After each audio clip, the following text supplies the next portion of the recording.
Hello everyone. Playing Blueprints today. I just had the urge to play it. So we're just gonna jump right into it. Thanks, Stream Elements, for saying it's Outer Wilds. But that's my fault. I forgot to set the title. Alright, so starting day 78, we're doing post-game stuff. I've got a bunch of clues that I want to look into.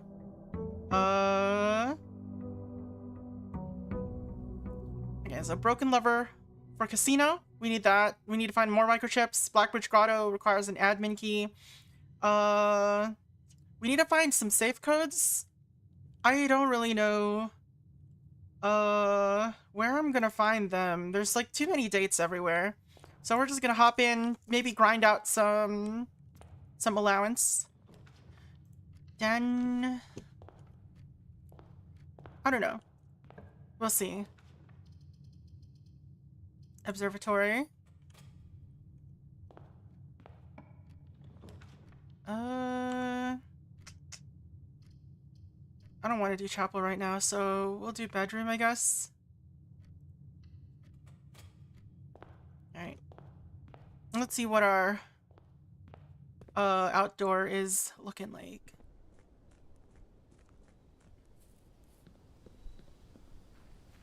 Yeah, it's gonna be pretty chill. I don't think we're gonna get anything major today. But we'll see. Shelter. I think we could do shelter. Hovel would be interesting. A lot of our best runs were hovels. Alright. Give me something in here, shelter. I wish there was like something, like actually something in the shelter though. That would be great.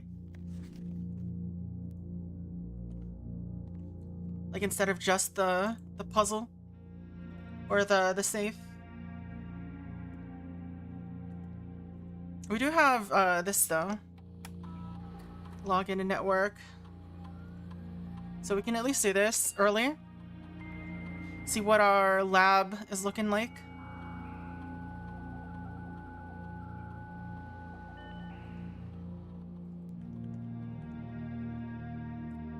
Remote terminal access.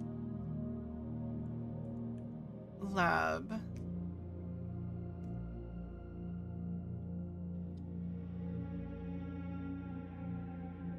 Alright, let's start our experiment.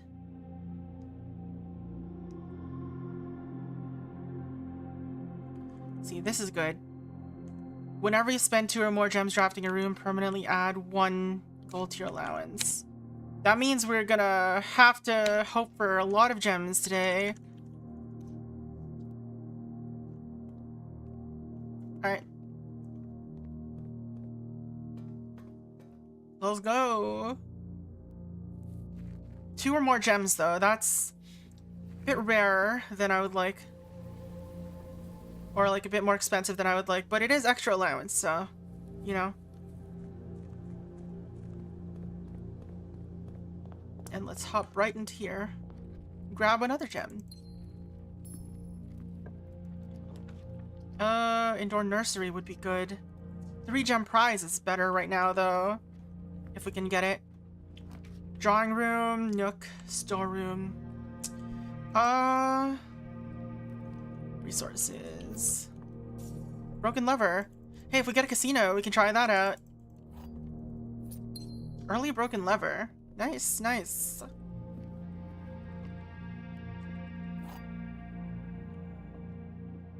Alright, so let's see. The blue box contains exactly 1 false statement. The gems are in a box with a 5-word statement. This box has no true statements. That part can't be true.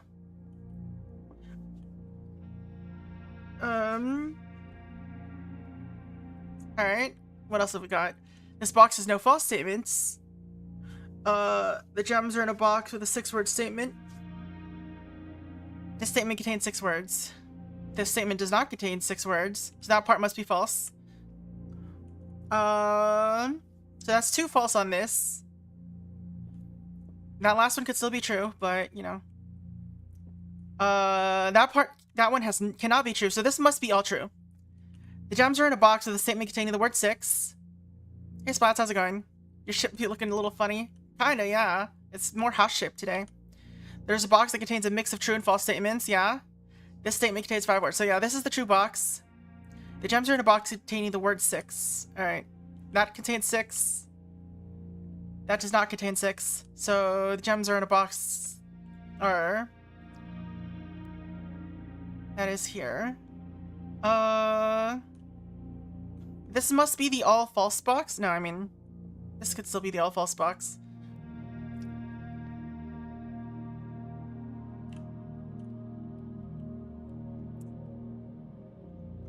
This does have a 5-word statement.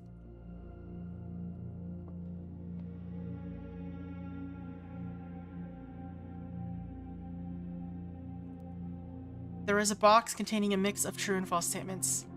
Alright. So if this is false, the box might have true statements. Or does have true statements. If this is true, it can't be true.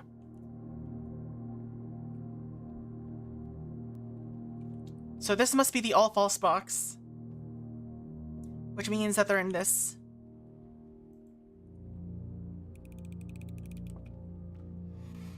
I am dumb, apparently.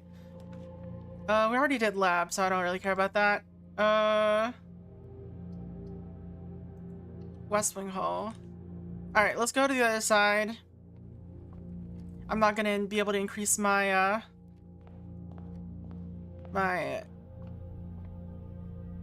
what's it called? My allowance as much because I didn't get the right answer for the gems one. I did get 5 more gems. I got so many gems here, actually. Apples are more delicious. Twins.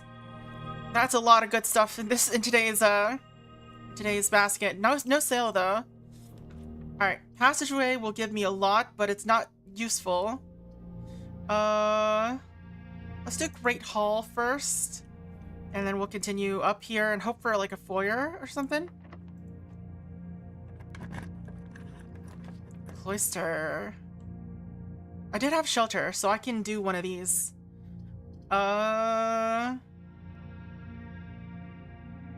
Yeah.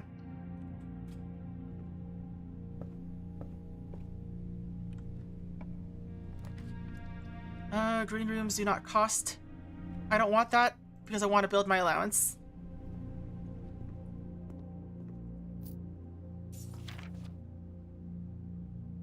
Bridget.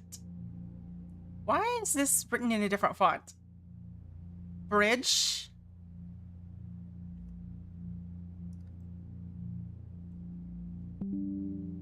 Do I have pantry here? I do not. I do not. Oh? Paste it, please. Pantry note. Bridge is written in a different font. The heck?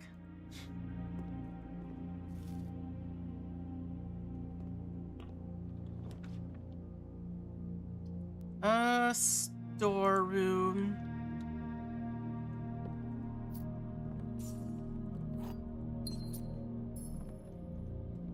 Alright, I am just hoping for a casino at this point.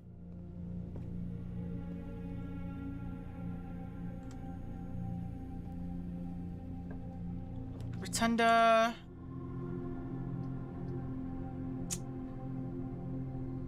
This one rotates, so it can be anywhere. My allowance has been raised. Vestibule can also basically go anywhere. What's the point of using vestibule when you could have passageway, though? Alright, allowance has been raised again. But now I have no gems. I was gonna check something.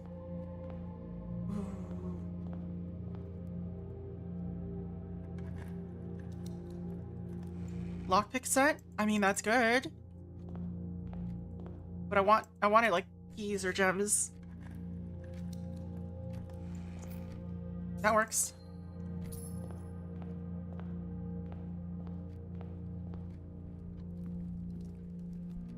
Does this one have any weird fonts? It doesn't. Does it? No. Maybe it's only like handwritten notes that have that do that. Alright, lab or corridor or Nook? Nook has the keys. I just have to hope that it doesn't lead me to a dead end. Do the, like... This one has... Why is it like this? Why is this note like that? What the heck? Nook? Nook, tip. Beside is written in a different font. Why? Check chapel. Sanctum key. I feel like I should pull that out. We're gonna use the chapel here. Obvious hidden message. It seems so.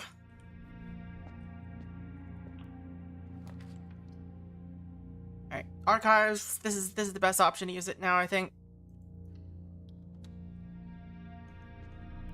Like, do we have anything else that does that? Oh, keycard necessary. Already? Keycard already? Garage, dining room, terrace. I think I'll do garage for the keys.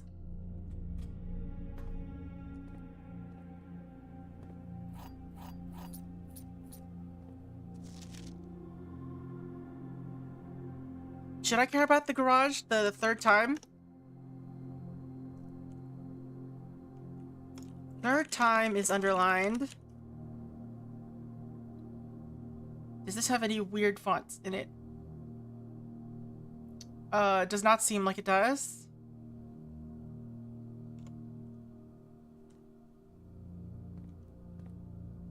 Sure hope that's not something we have to pay attention to for all the notes that we found so far. Can't pick that. It's fine. Cloister, we can't afford that. Security. Has to be security, right? Does underline count as weird? I don't know. Alright, that's locked. I should go to the other side.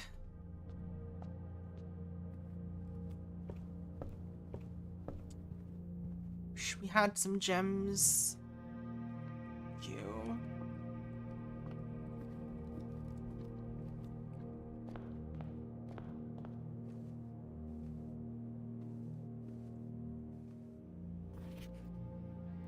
Reddington is in a different font.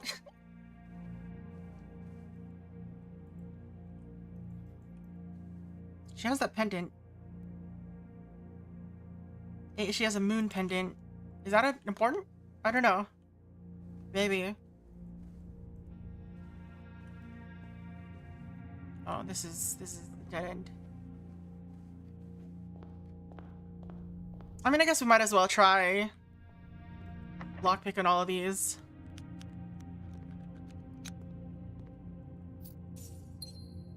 Hello. Well, I guess, you know, there's always a chance of getting into room 46 again.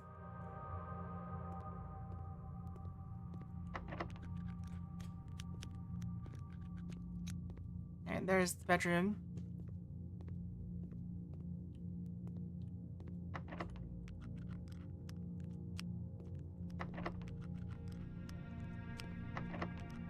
Come on. And this is just nothing. Alright. Into the passageway it is. And also the rotunda. We have multiple ways to go, I guess. Come on. Alright, vestibule, kennel. And we don't have a, what's it called? A shovel. Nothing in here? How about you? Do you have any weird fonts? I mean, technically this is italicized, but I don't think that matters. Doesn't seem like it. Any items in here? Anything? It's one of these like books secretly like a puzzle.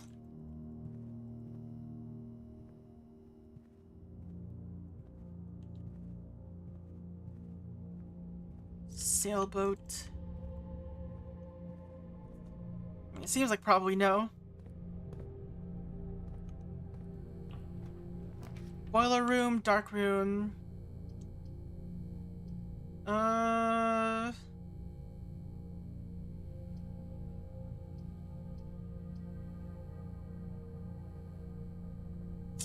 don't like my options, but we're gonna go dark room.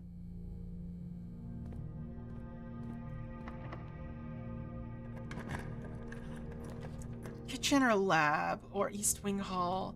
Both of these are dead ends, so I'll go East Wing Hall.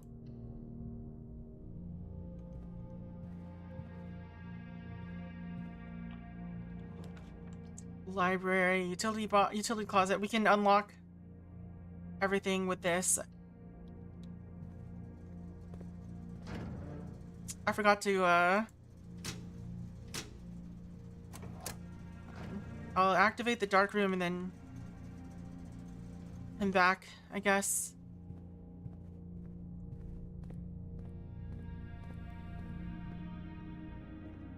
Oh, what? Why didn't it turn off? Huh? That's weird.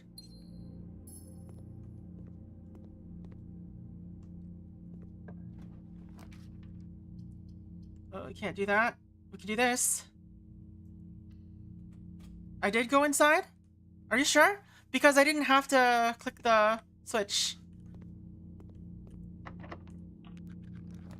Trophy room. Oh my god, I can't afford that. I wish I could. It's a dead end otherwise. Jesus.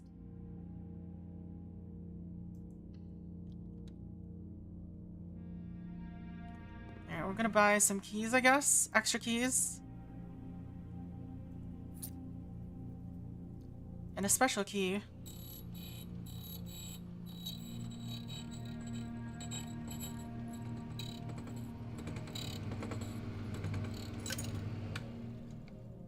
But we already had 3 red rooms, so we're not sheltered from here. I don't know why this is not, darkened.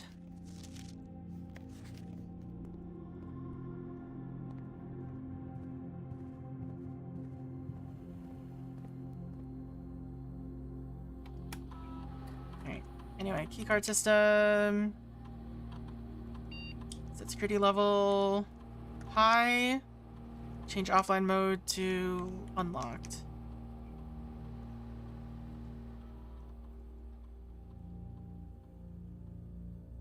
I still don't know what there's 2 keys somewhere.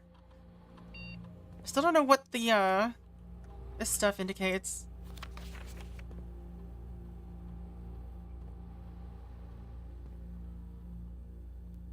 Or like why it said delete this in the archive.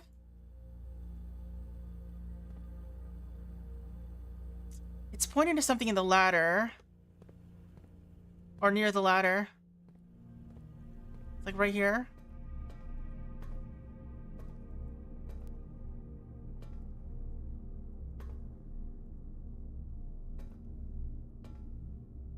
Why is there a bunch of dashes on that? What does that mean? Does it mean anything? It's reused here too. Could just be shading of some sort, I guess. Morse code. No dots, only dashes.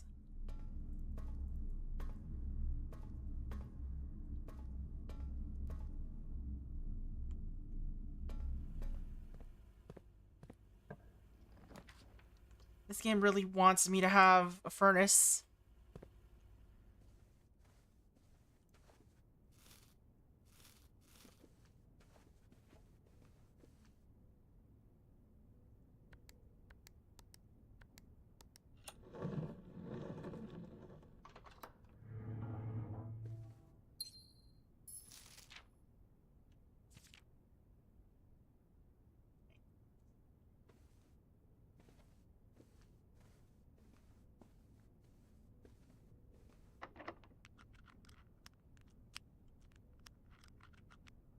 And just a regular key.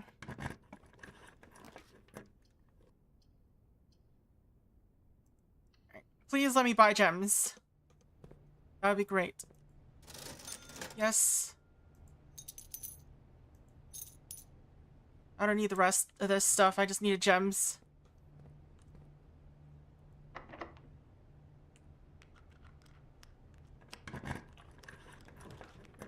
Ugh, why is it a dead end? A dead end.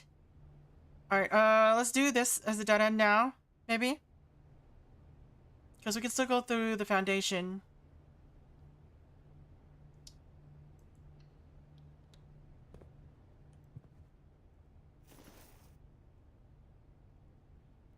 Pick it up.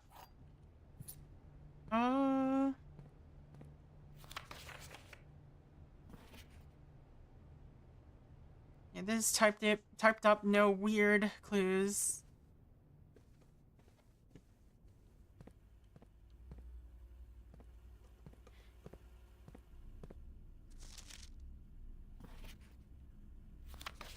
Alright, it's still the same thing, no weird clues there. Doors in the West Wing are more likely to be locked. That is a fake rule. So only one exit now. We better hope it's good. Cloister is good.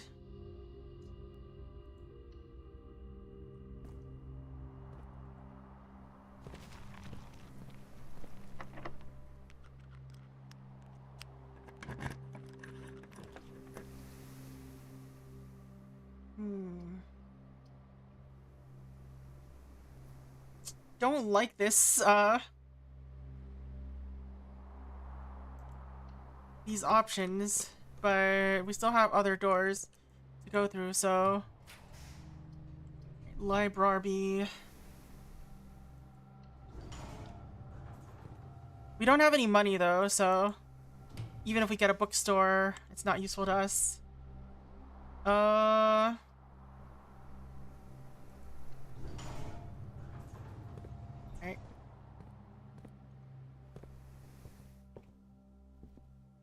The Curse of Blackbridge. Alright.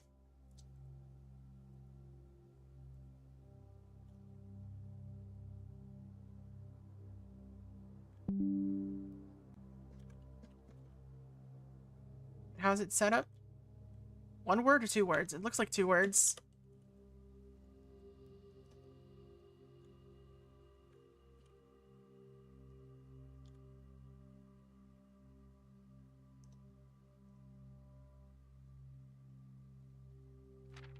Okay. The Legend of Blackbridge is one. Okay, well, let's just take screenshots first and then we'll read it.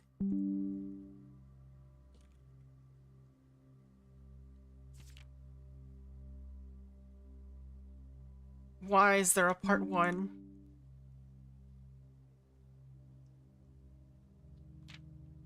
This is a novel, apparently.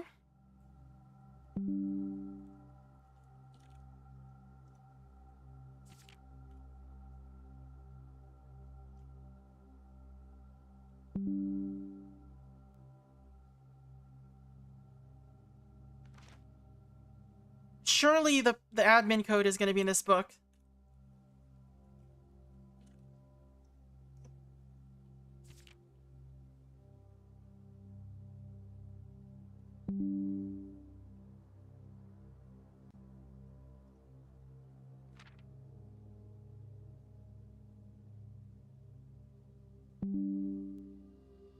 Surely is the admin code.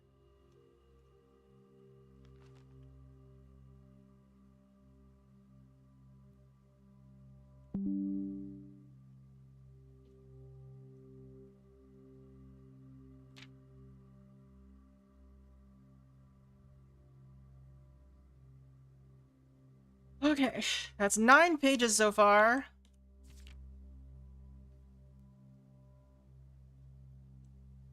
We've hit the double digits.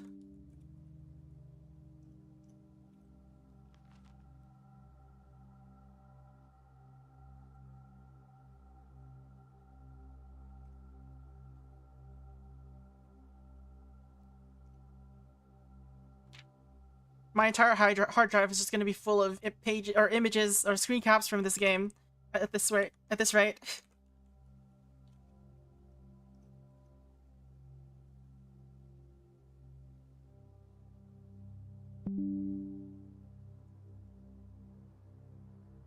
Is it 12 or 13? It was 13.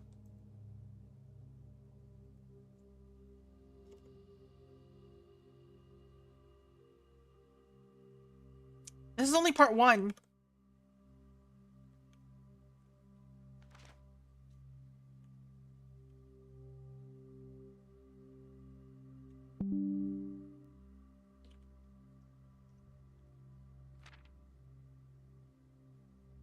Hello? I moved you out of the way. Why did you appear there again?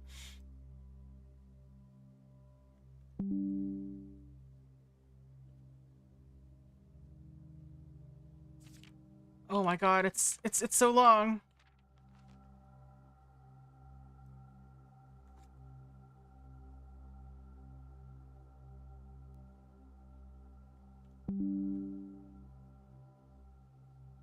Uh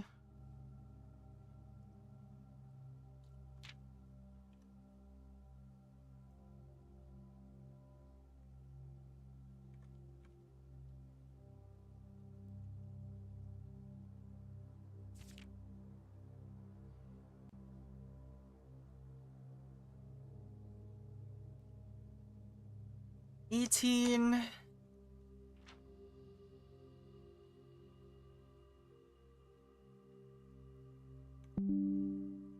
Blackbridge, 19.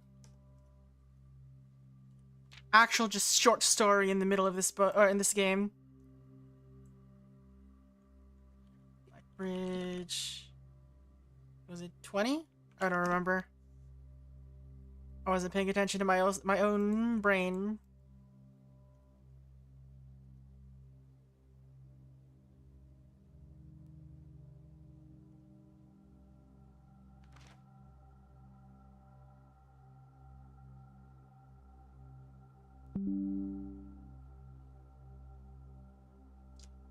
One.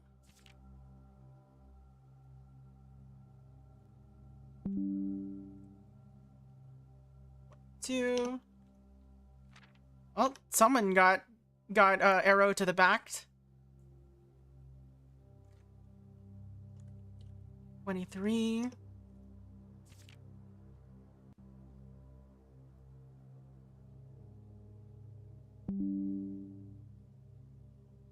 24.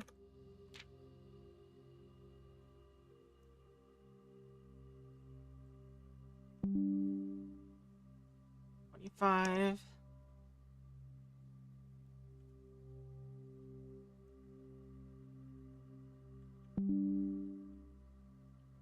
26. There's a part 3, isn't there? Okay. There's no part 3. This is where it ends. Okay. Let's actually just read this.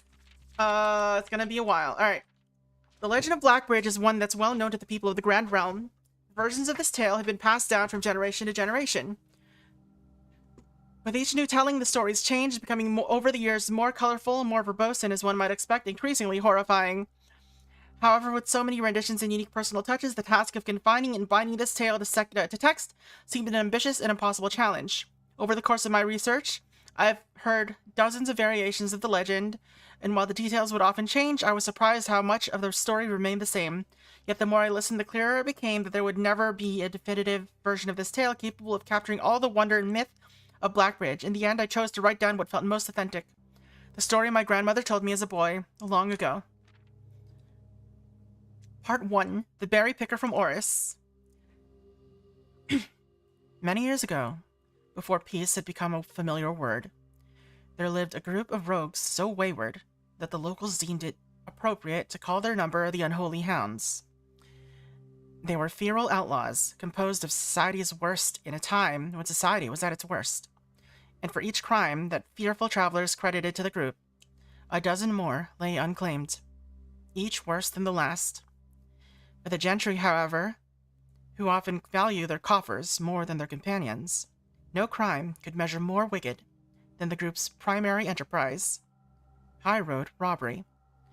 One such member of this so-called band of rogues was a boy of 13 years, Jesper, who had not been lucky in life, having lost 2 brothers to war and parents to famine. In the years of hunger that followed, Jesper lived in a gutter behind a churchyard, relying on the nourishment of scurrying bugs and weeds harvested from the cracks of the alleyway to sustain his pitiful existence. Who wrote this book again? Redford Ewing. It is not surprising that a child aiming to escape such hardships would take any easy road out, an easy and well-traveled road paved with temptations leading out of the city and into the gentrylands, where loose purse strings entwine with the strands of salvation and glisten equally with the hope of opportunity. It was this road that eventually led Jesper to the end of his youth, a hidden cave at the bottom of Blackbridge Canyon. It was here that he met his surrogate family and saviors, the notorious gang of godless outlaws known as the Unholy Hounds. Despite the hardened circumstances that led him to this vocation of banditry, Jesper was surprisingly tender-hearted, and was often teased by the group for being too kind for such an ignoble life. For this reason, Jesper was assigned the innocent role of berry picker. It was not just innocence that set berry picking apart from the gang's more wicked undertakings, for it was the only duty performed without the safety of night's concealment. Jesper, no stranger to solitude. Hey Rhyme, how's it going? Jesper, no stranger to solitude, did not protest that he worked alone while the others slept soundly, tucked away in the cave at the bottom of Blackbridge Canyon. On one such occasion... Hey 180, how's it going? On one such occasion, Jesper... Oh, I forgot, I need to do this. There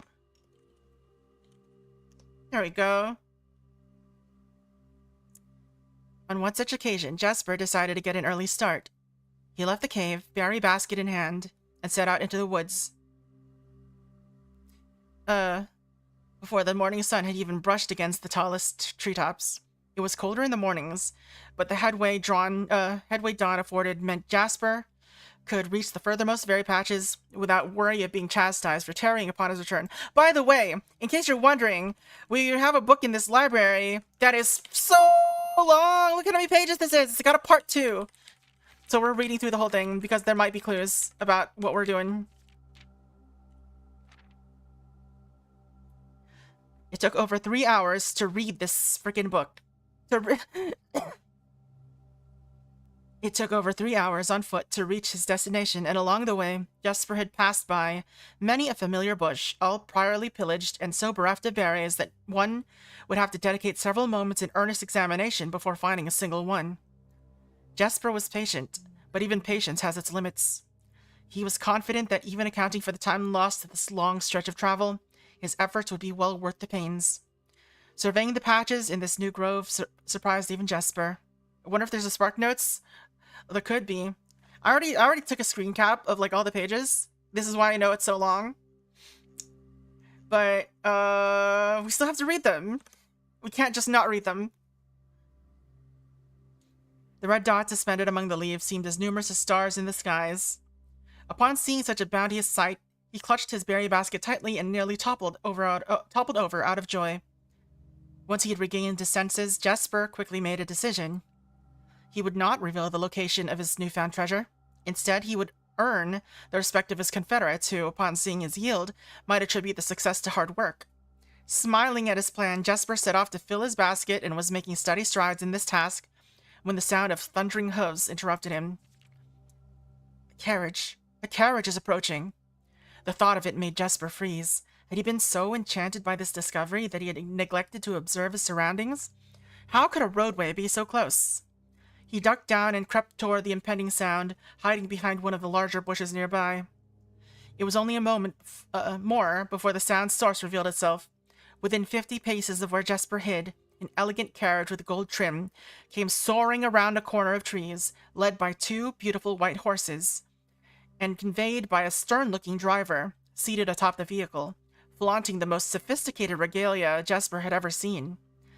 It was not just any carriage, it was a royal carriage. Even without ever having witnessed such a sight before, Jesper was certain.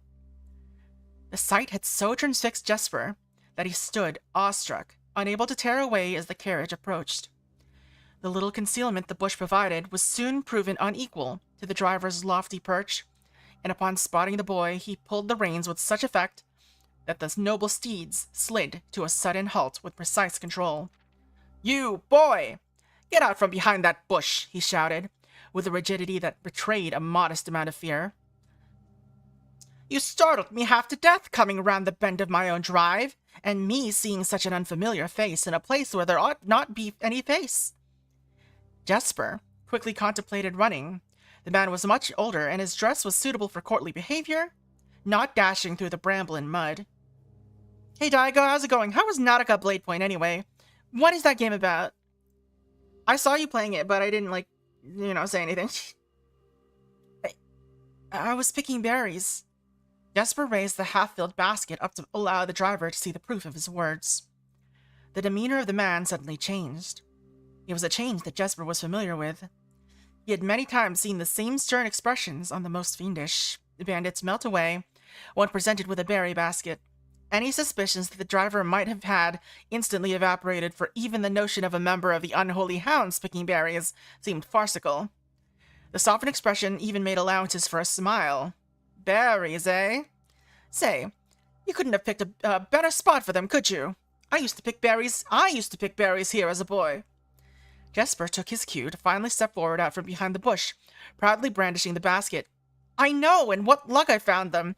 I've only just begun picking, and look how many I have. It would have taken me fourfold the time back home to procure the number." The driver bent down for a closer look. "And where is your home, boy? It must be quite far." Jesper replied with a scripted response. "A little south of Tanner Fork, just past the burnt woods." "My God, that is far. You couldn't have come all that way only this morning." It was true. Tanner Fork was in the exact opposite direction that Jesper had traveled, and while that response would seem perfectly reasonable in a location closer to Blackbridge Canyon, he could see why it might seem less believable here. "Sir, I've traveled much farther for much less profit. I dare say there's no distance made by man that would not be worth undertaking for a prize such as these. Surely you've tasted them for yourself." Jesper felt happier with this response. What secret have we uncovered this time? Nothing yet. We just found this gigantic-ass book. Look at how long this is. So many pages, and this is how many pages we've already read. Yeah. Very long book. Jesper felt happier with this response, as it seemed to amplify the man's smile. "In my youth, often, but perhaps I took it for granted because I never had to travel very far. And even then, my father would always drive us here in our carriage, so I'm ashamed I never had to walk such a stretch to earn an equal reward." Yeah, it's an actual book. It was Jesper's time to smile. "Then let my efforts reward us both today." He raised the basket even higher. "A taste in memory of your youth, sir." The driver chuckled and removed one glove, bending over the seat to reach down to the basket. And at the moment his fingers touched the first berry, the dagger in turn met his throat, cutting through a superficial layer of skin and drawing blood. Jesper caught the man's startled eyes. "Jesper, did you not, consider that someone might be in the carriage? I guess the carriage was probably empty. It was, not a covered carriage. I guess he just killed the guy for no reason then. Or at least, did it. And for that taste, I will have your purse, sir, in memory of my youth." The driver's arm had gone stiff, his chin raised and trembling, more frightened than he had ever been before. Whether unable or incapable of speaking, he did not respond to the boy. Perhaps he did not think his jaw could afford to be engaged at this particular time. Jesper let the basket drop, freeing his other hand to probe the man's pockets. "Do not mistake me, sir. I will not kill you if you give me no cause. Though I will admit, the thought of taking your carriage and leaving you the indignity of walking appeals to me." Unable to find a purse in the man's coat, Jesper pivoted to search the seat under him. "Why have you no purse upon your person?" The driver slowly raised his hand cautiously, pointing toward the carriage door behind him. Jesper lowered the knife's edge a small degree to allow the man to speak, which he did, in turn softly. Person, there's a lockbox in the carriage.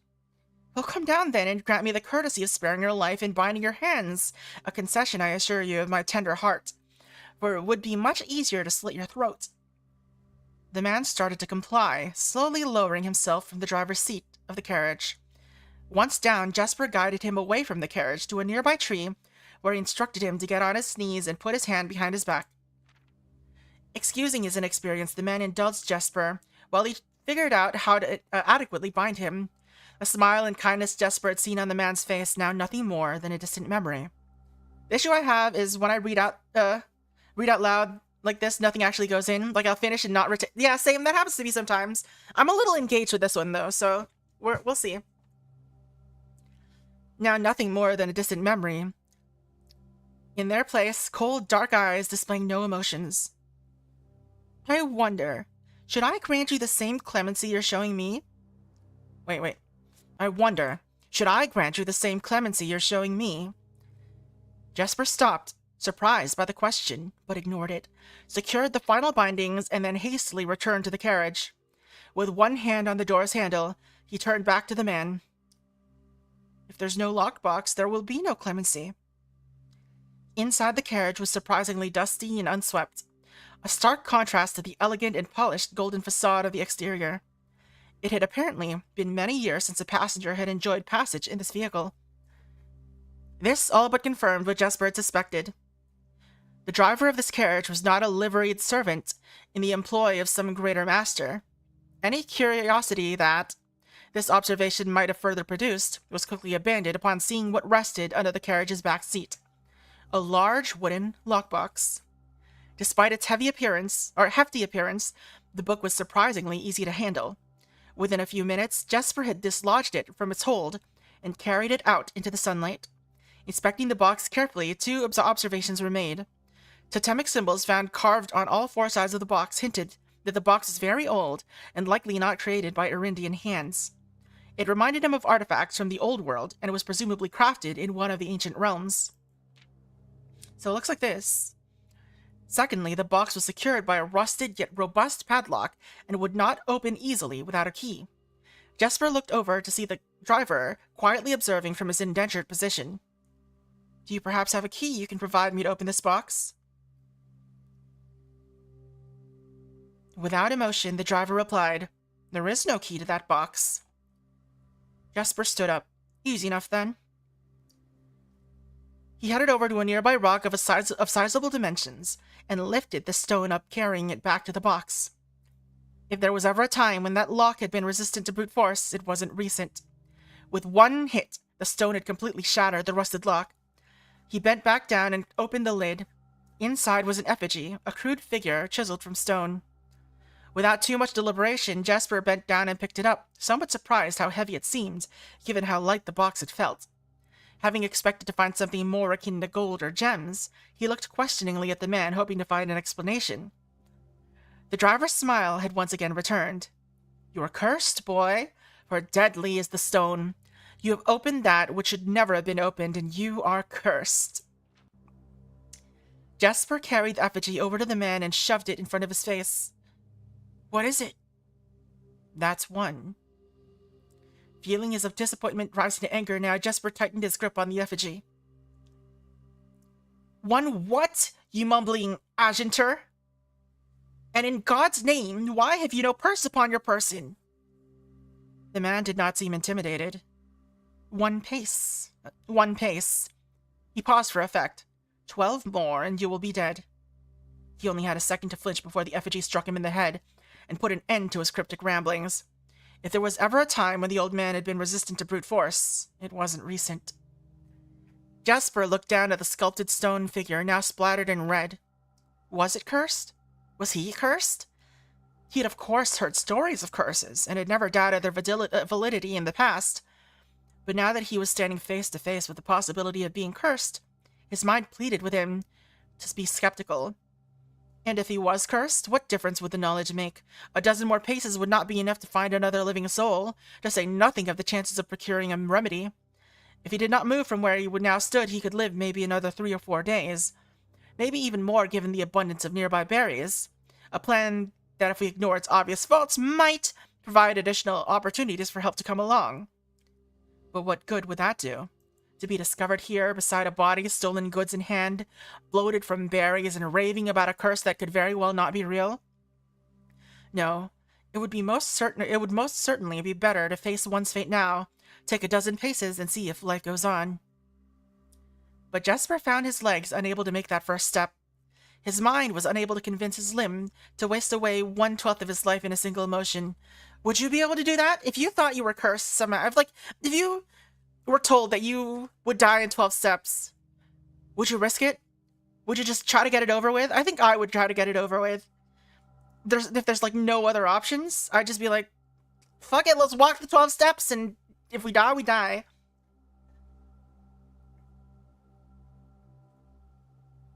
You'd bunny hop? Just like try to find a loophole?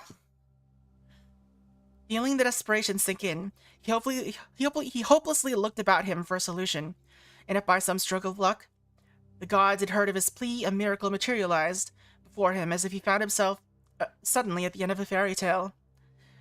2 white horses and a carriage of golden trim were beside him. The answer to his immediate prayers. He laughed at his fortune and calculated the number of paces back to the road. 4, perhaps only 3 if he jumped. Stop, drop, and roll everywhere. He made a quick survey to see if there was anything he wished to grab before taking the plunge. He thought about removing the driver's fancy coat, as that appeared to be of some value, but the additional risk of undertaking such a task... too great a chance. And so, after a profound breath, he took his 2nd, 3rd, and 4th steps, though they were quite large. Seated now behind the horses, he reached for the reins and suddenly realized that he was still gripping the effigy. If the curse was real, then it would most certainly be better left here. If, on the other hand, the story was fictitious, there might be some appraisal that could be made of the figure. It was, after all, found within a lockbox, whose typical function oft secures objects of value. Having witnessed firsthand the horrors of destitution, Jesper found his mind equally reluctant to allow his hand to let go. If it is cursed, I die. If not today, then tomorrow. And if I die, what care have I? And with that statement said aloud to the horses, seemingly, Jesper took up the reins with confidence. Part 2, Below the Black Bridge. Miller awoke to some light nudging from a familiar foot. Only one person could have the cheek to awaken her in such ill-mannered fashion. Shaking the sleep from her eyes, she glared up at him from the darkness, but did not say a word. He nudged her again, teasingly, then stepped back into the dim. After taking a moment for her eyes to adjust to the darkness of the cave, Miller remembered. She was on 3rd watch today. Quietly collecting her things and wits, Miller turned as she left, waving to her young friend, who was more than likely already asleep. She crept through the cavern's main passage, careful to not wake the sleeping bandits around her. Like a hero in a book, she often mused. Quietly she grabbed a bow from the haphazardly formed pile of weapons, shaking the accompanying quiver in the darkness to assess how many arrows it held. She then walked toward the sun-drenched mouth of the cavern, ready to start her shift. Above her, in one of the few trees found in the canyon, Miller could see that Ravia was already posted. She waved, and Ravia waved back. Calling out to each other was strictly forbidden. Anything louder than a gesture in the canyon was forbidden. When Miller reached the tree, Ravia opened a braided rope and pointed to the ground behind her. Miller, following the finger, turned and saw a pail of water resting beside a nearby log. She turned back to Ravia, nodded, and secured the pail to the rope. The pail went up first, and in turn Miller followed. Ravia reached up to grab the water. Miller leaned back to give her space. There was not much room for maneuvering in this tree post, a necessary concession for the concealment the outpost demanded. Ravia tilted the pail up to her mouth dramatically, illustrating how thirsty she had been. Miller laughed silently as water poured out, splashing onto Ravia's face. It was a bit too dark and noisy of a joke. Or it was a bit too daring and noisy of a joke, and had others been around, they would have certainly been scolded for the unwarranted sound. But Miller appreciated the efforts Ravia took to verbalize the silence of the morning. They had been on 3rd watch together for over a month, and during that speechless time, their friendship had grown into something special. Affection was unsurprisingly scarce among the unholy hounds. She had felt camaraderie before, of course, but intimacy never. From their elevated vantage, the girls could see both the concealed entrance of the cavern as well as the clear view of the bridge that spanned across the canyon. Black Bridge was the link between the Gentry lands and the northern mountains. The overpass that connected Oris and Reddington to the city-faring travelers of the realm, the bridge was an unavoidable crossing. In the day, the task was to ensure the travelers passed by without stopping. At night, the task was to ensure they do. Like most of her band, Miller preferred the night.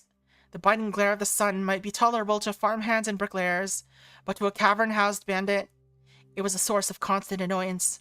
In the day, there was no shroud to conceal her expression, nor to hide her thoughts. She felt exposed.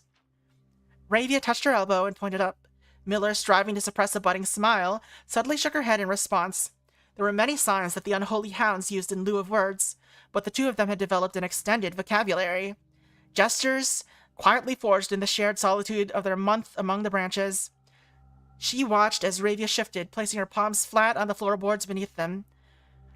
Miller knew what she was trying to say, but shook her head a second time. It was often more fun to pretend not to understand. Ravia rolled her eyes and turned away, looking back to the canyon. Squinting through the leaves, the two girls held still, watching and listening. It was not long until Miller too heard the sounds of approach. Ravia held two bent fingers, and a few moments later, two men emerged from the bridge's southern end. They were dressed in an unfamiliar uniform, long gray coats with black facings, white waistcoats, and black tricorn hats. They belonged to the local patrol, the Blackguard.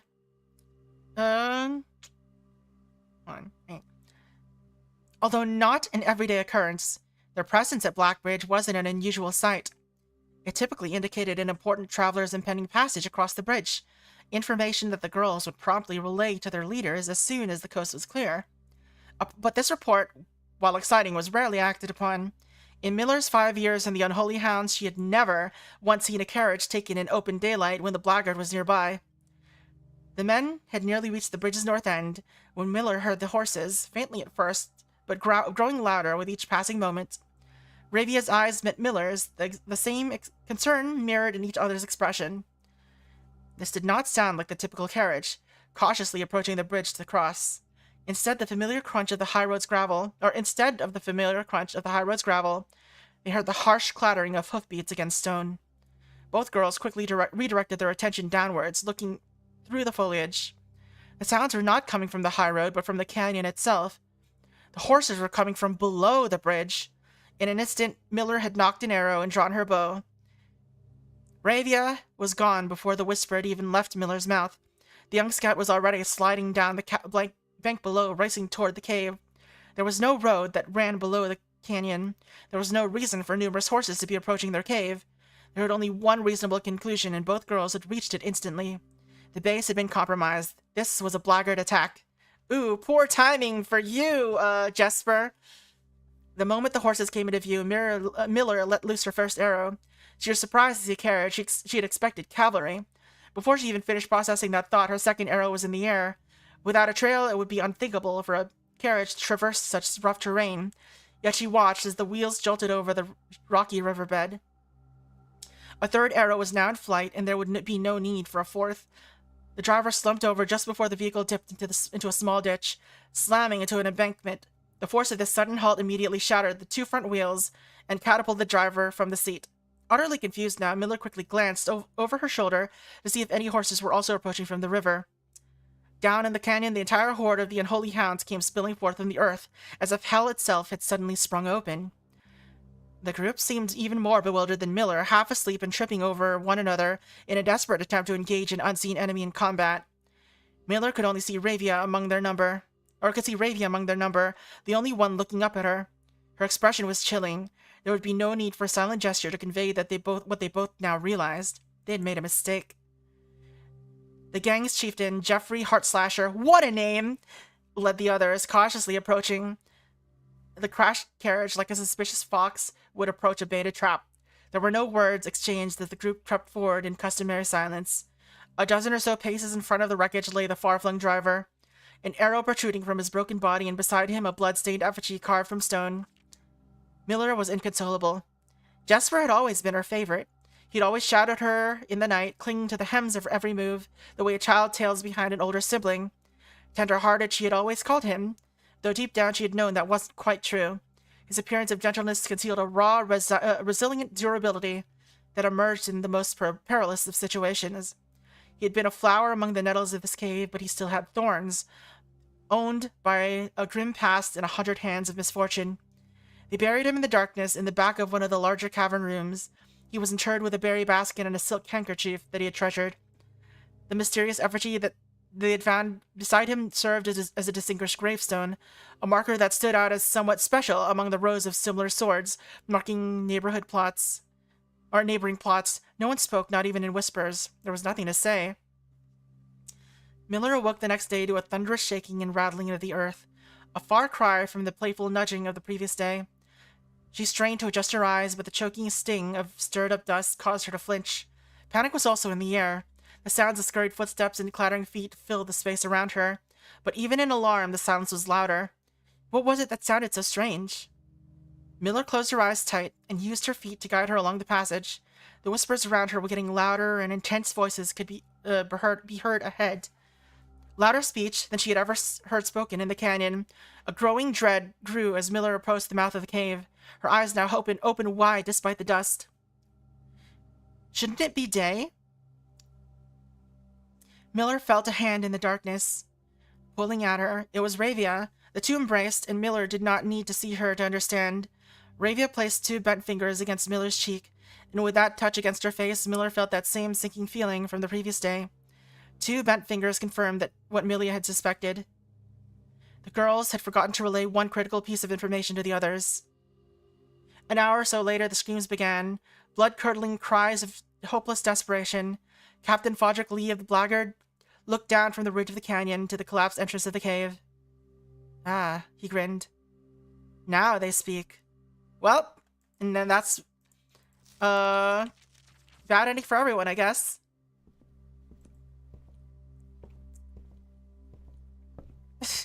That's the story. Alright, let's see if we can make it to the antechamber. Give me something that goes, oh, I can't afford it. We have to do secret passage.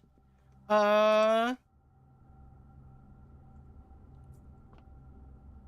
Commissary is already open. What rooms can we do?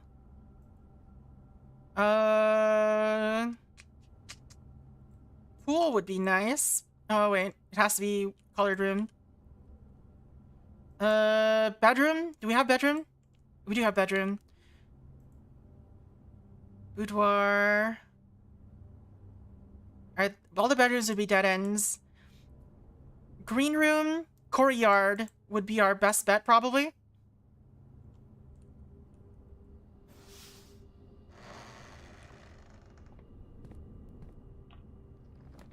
Alright, this is good, actually. We basically need this.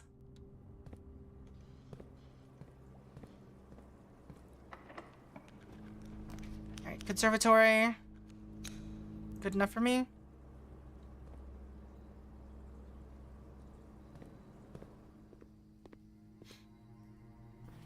Alright, any weird fonts in here? Seems like a no.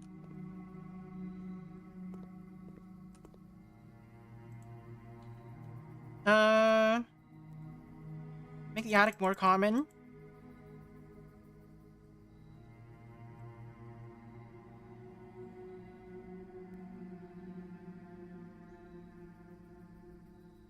This is fine. West Wing Hall, let's make it common. Or East Wing Hall. Alright, please have a straight path. Let's use the silver key. Dining room, that's perfect.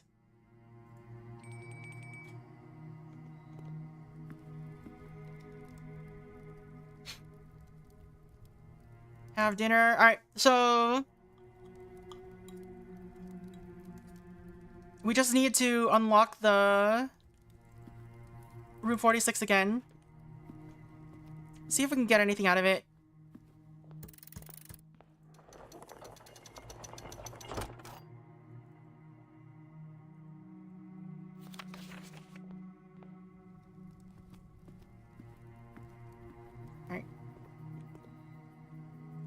perfect single run. Might as well open this, I guess. Patio, we can't afford that. Dormitory. Dormitory will be powered up. It doesn't really help either way. So I'll just go for the billiard room, I guess.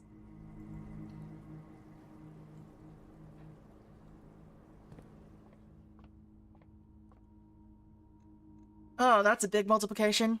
Or, oh, no, that's not the multiplication. 11, 1, 100, 5. This game has it all. 8.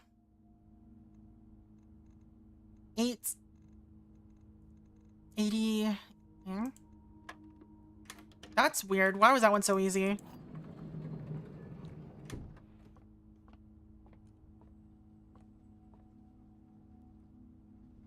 Anything in here that I want to care about?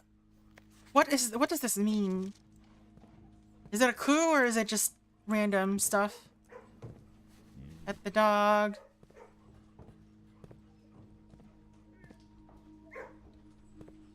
Why is there a little hole there? Does it lead here? Did they just go through it?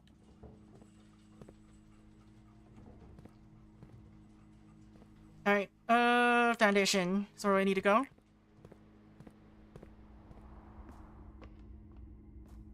Alright, so let's see what's inside room 46 again. See if anything happens if we go there again.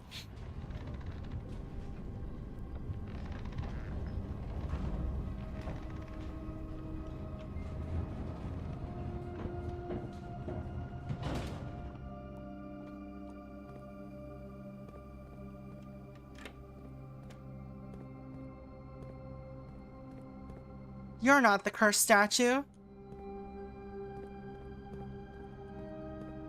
Was there anything else in here? There was like a note that was in here that I took a screen cap of.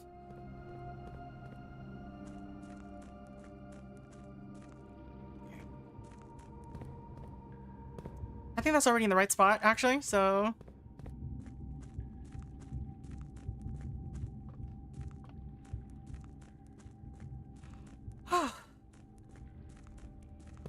Still haven't quite figured out what the deal is with this, though. Oh no, it's not in the right spot. Is it?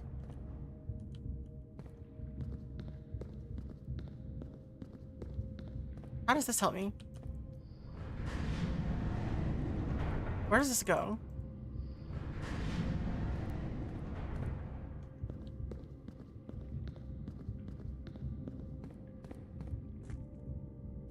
Never been in here. Alright, where am I? This is the reservoir.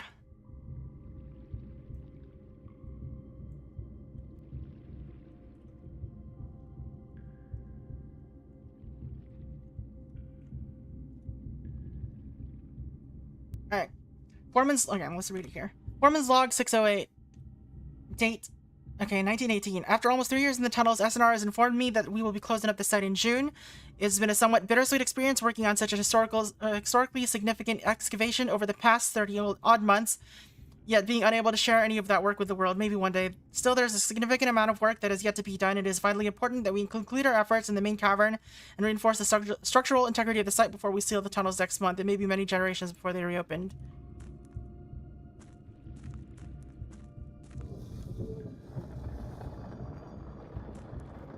Shortcut? Somewhere?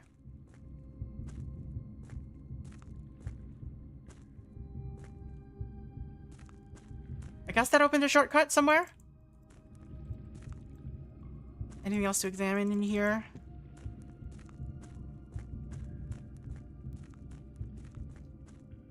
Yeah, it leads back to here. So we can go back there anytime. And also use this as a...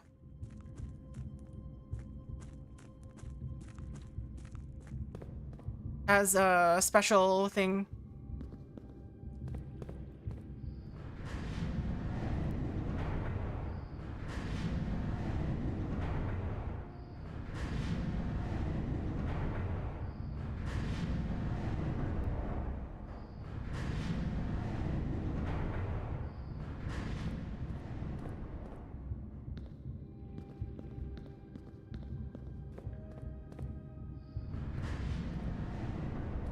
So theoretically, we can use that middle one now to go wherever we need.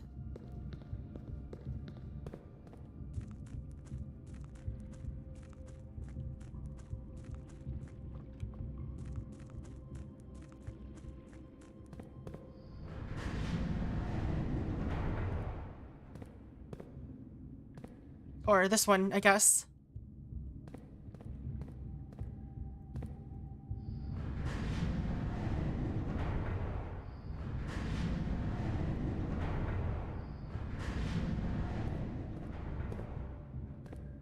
That'll take. We've been there. We've been to that one before, so we don't need to worry about this one.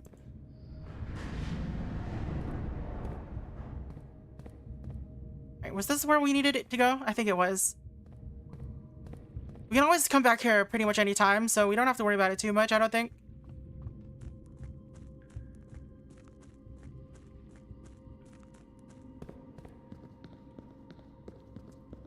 But there does seem to be, like, multiple...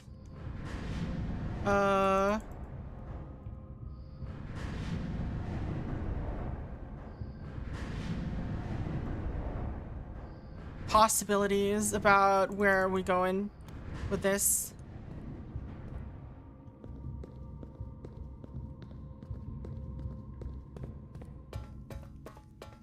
Lots of paths, yeah. Lots of path travelers.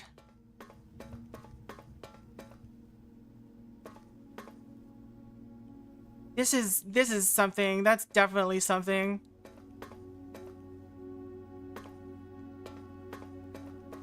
Question is what?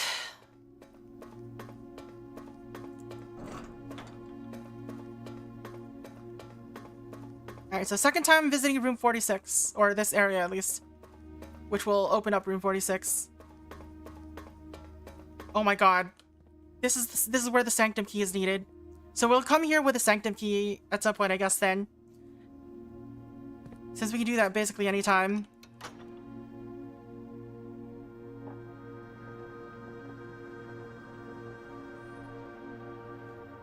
We'll grab it from the code check next time.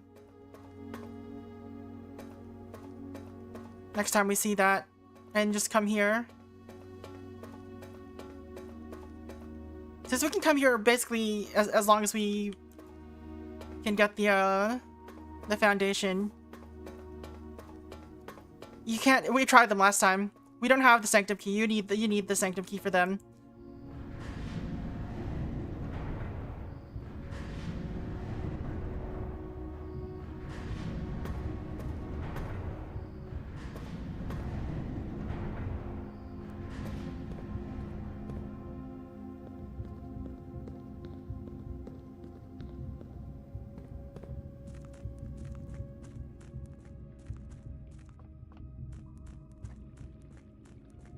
Well, let's just I don't know, we have a lot of steps, so we can open up some other rooms first. But then go back, try room 46, I guess.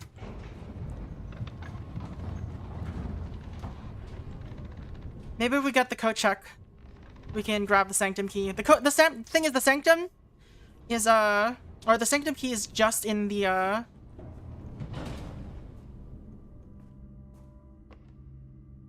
is in the reservoir, like on the other side of the lake, basically. So we don't need to worry about it. About finding it. Assuming it isn't randomized.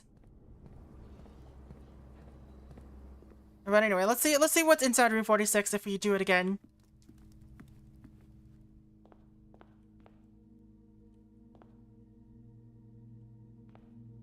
Alright, we can actually explore it this time. See?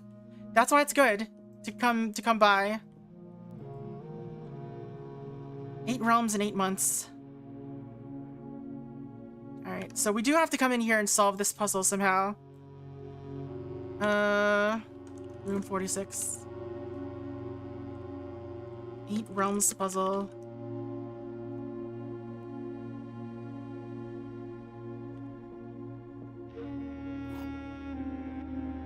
A sanctum key, alright. So we do have to go in there.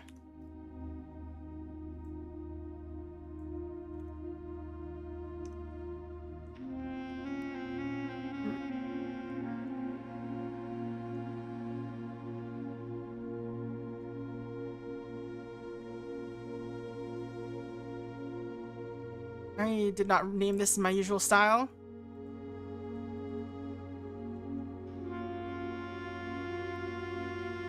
Room 46. Realms.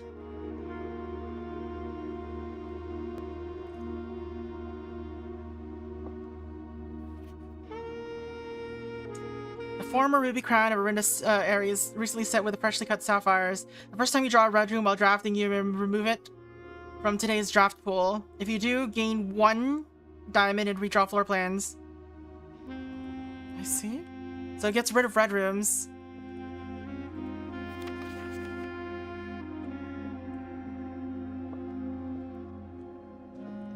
Claire Jones. That's me. Marigold. Epson.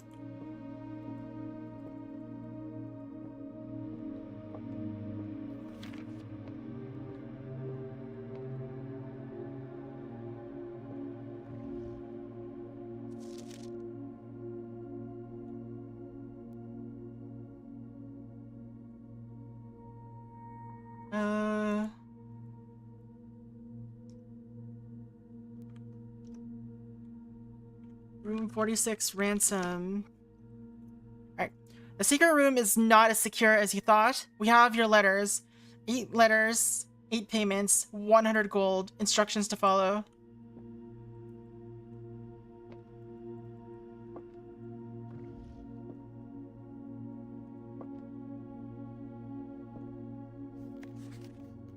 Alright, so the first key found here on the furthest rank. The second locked tight in the vault of a bank. Alright, so one of the keys is in the vault. Third is high up among all the clocks. In a clock tower. And the fourth down below beneath all the docks. That's in the cave. The fifth key is held by a king on his throne. The sixth in a station left by one of your own. The seventh is major if you draft it quite late. Alright, so if we draft the music room late. And the last key is waiting behind the last door of 8.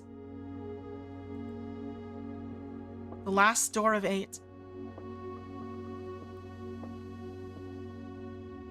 I can't think of many places with 8 doors. There's the... Hello.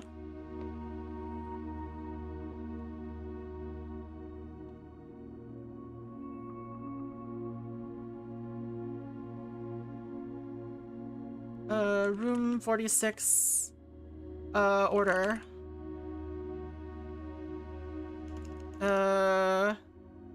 Regions. Alright. So... Raid 4?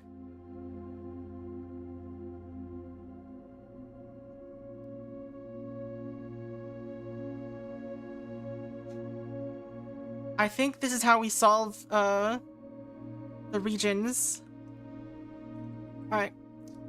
So, 5 out of 7. 5 out of 7. 4 out of 7. I hope this isn't a political statement. This doesn't tell me how many they've got wrong. But it seems like probably 4 out of 7. Alright, so 5 out of 7, 5 out of 7. What do these have in common? Alright, these are both that. These are both that. These are both that. Okay. So these 4 are both correct.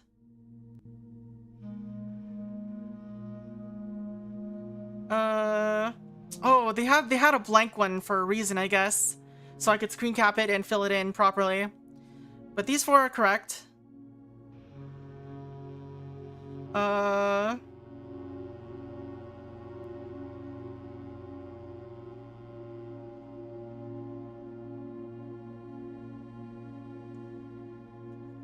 That means out of each of these, one must have both right. Or both of them have one that is correct. So 1, 2, 3, 4, 5, 6, 7.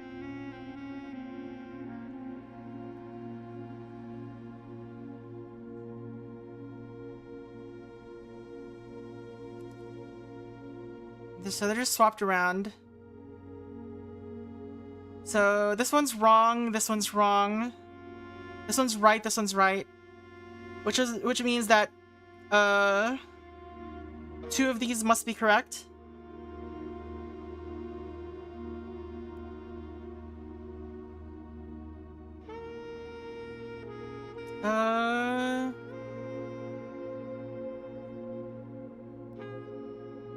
If these 2 are swapped.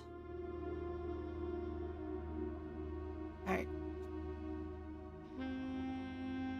So this is right. This is wrong.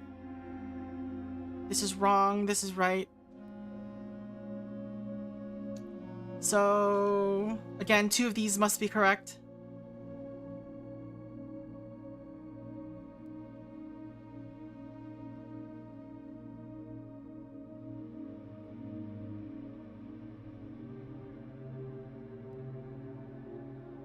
Right. Alright. 1, 2, 3, 4.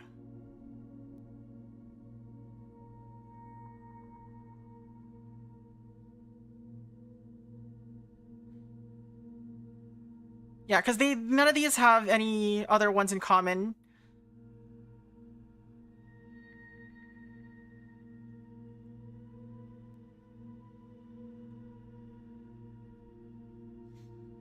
Alright.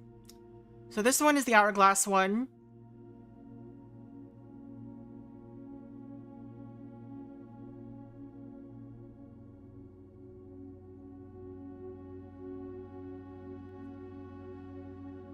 I don't think any of these shared. Yeah, none of these have the same one. So we have to use this one as the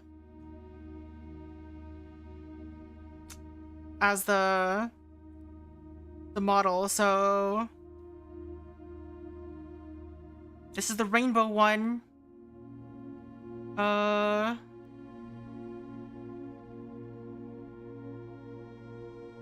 So this is rainbow, this is hourglass. Let's see. Starting from left to right, I guess. Let's do 1, 2, 3, 4, 5, 6, 7. Alright. So it's chevron. Rainbow. I don't know, that looks like the building on the back of the nickel. Is it? Let's call it doorknob. The black one is diamond. That's the only one that we didn't get a clear answer to. Then next is hourglass, pentagon, mountains. All right, and we're actually missing one. So I assume it's this one. 8 realms in 8 months. Let's check my map. So 1, 2, 3, 4, 5, 6, 7. It doesn't show where the last one is. Maybe it's this one. I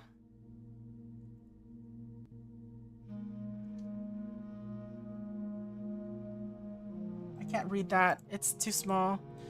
How do I zoom you?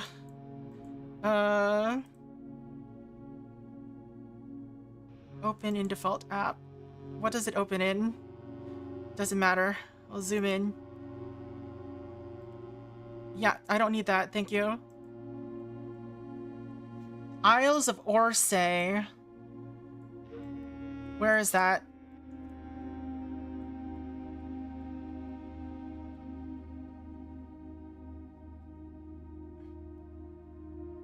Had puppies.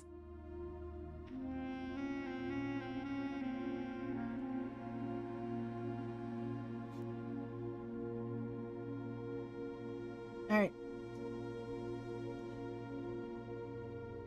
So this is the one that's missing from this list.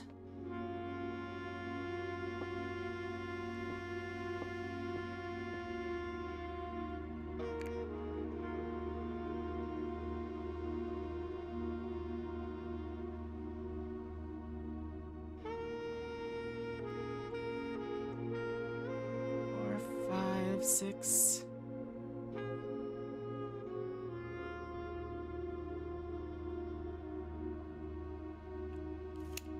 All right, whatever. What is the order that we're looking at here? Room 46. I don't need to see these images. All right. So Pentagon is 2.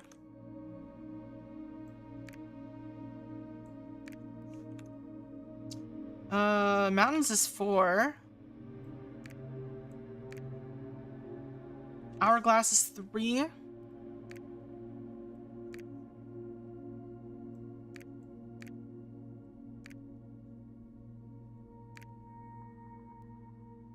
Suppose it probably doesn't matter where it lands. Chevron is 5.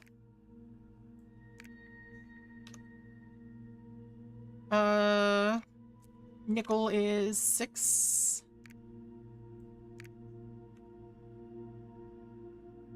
Rainbow is 7. Diamond is 8.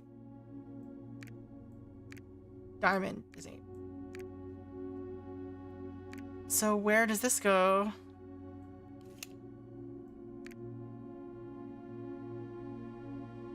Where is Arinda? History of Arinda.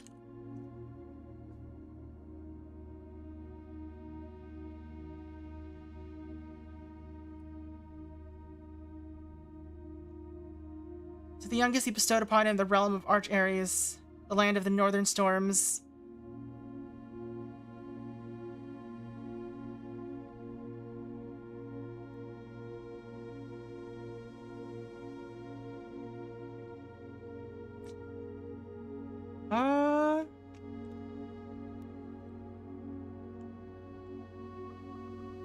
Classroom, grade 4. I hope this isn't a political statement. There it is.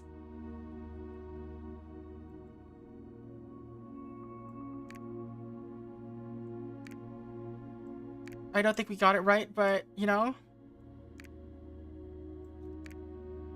We at least know which one is, Arindia. Alright. So, I guess we didn't get that puzzle right.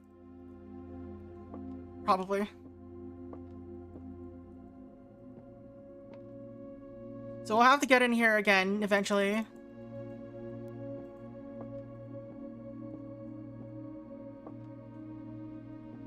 As soon as we figure it out.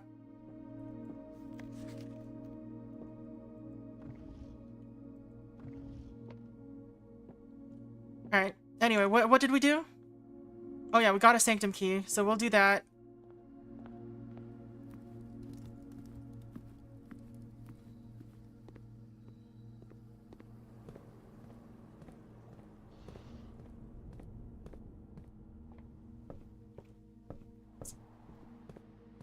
Two of 8. Perhaps.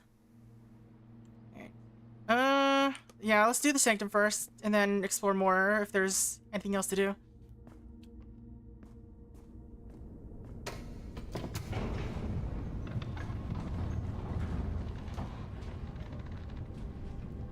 Short is, you know, usually like an hour and a half. We'll probably end around my usual ending time. We just started very late, so... And we were gonna do more than one, or we were just gonna do like a couple runs, but this run's lasting a lot longer than expected, so...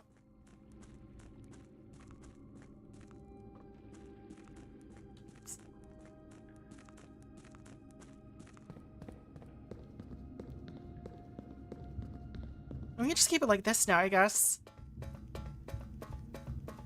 Yeah, this is a run-based game. Alright, let's see what this key leads to. See, going into room 46 did advance us.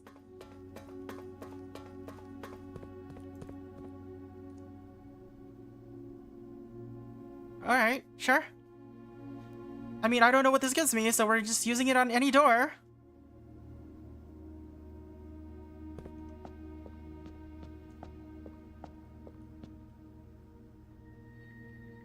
Alright.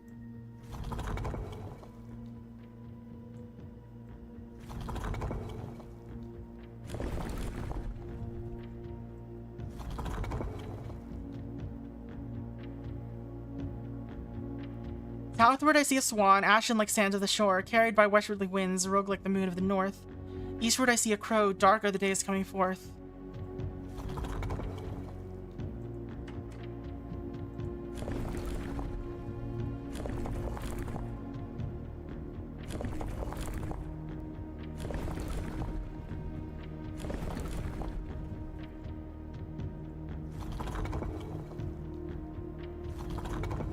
I don't know what I'm trying to do here.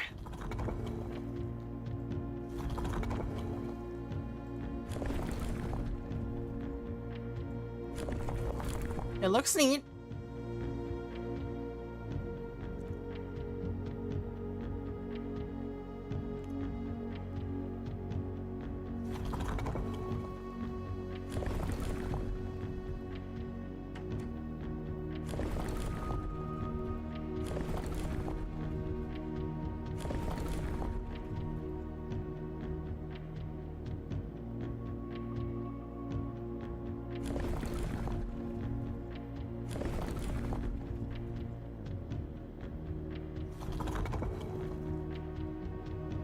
There's also this outer edge.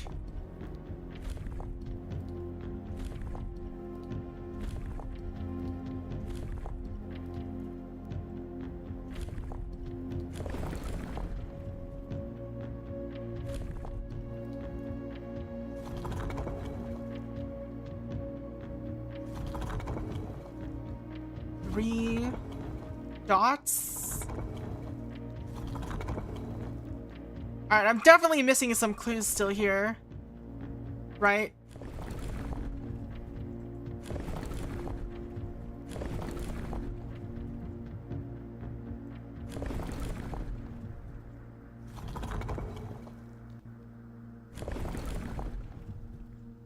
Why does it change numbers sometimes?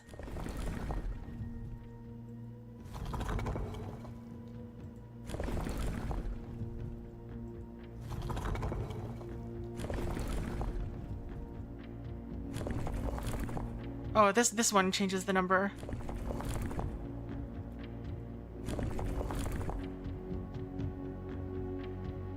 Alright. Southward I see a swan, ashen like sand.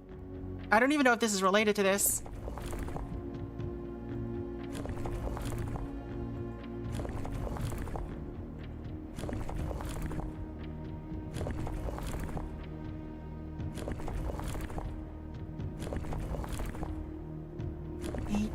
For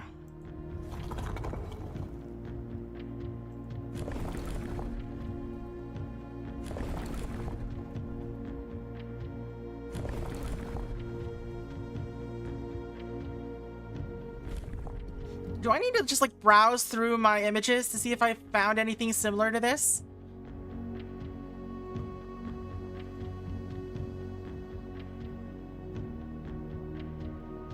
Sandy Heights, 5 p.m. 100 bells. Basement levers, bedroom photo, bedroom postcard, prayer beads. Right, we don't need Blackbridge, that was just the long story.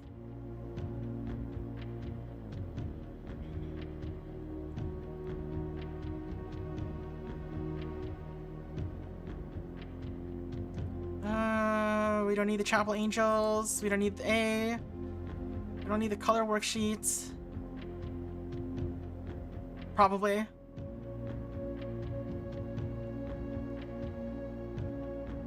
Spelled commissary wrong on this one.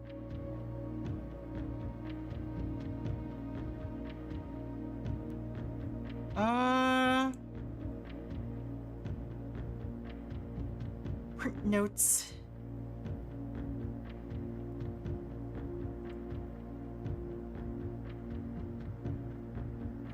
Don't need that, I don't think. Drawing room, dog tag, emails. Garage car note. Gem notes. Gardener's logbook. Was there anything like that in here?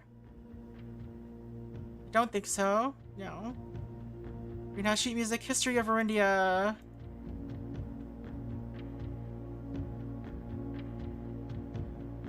Oh, this actually tells us, or showed us some of the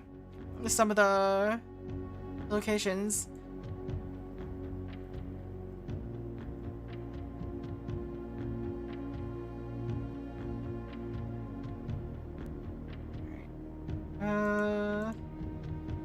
Seen that symbol a lot with the.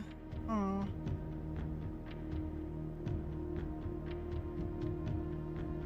we haven't opened the diary yet. What does this mean? Does it ever end? What could this be indicating? I guess I might need a magnifying glass for that, don't I?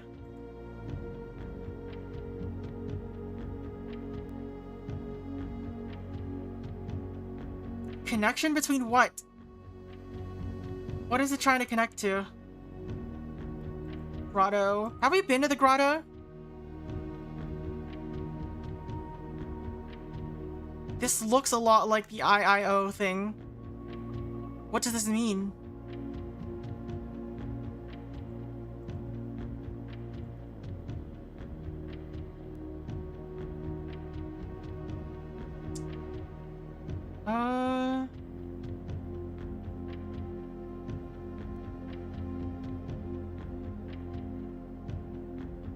So this is Fan Ares, I guess. It has an octagon.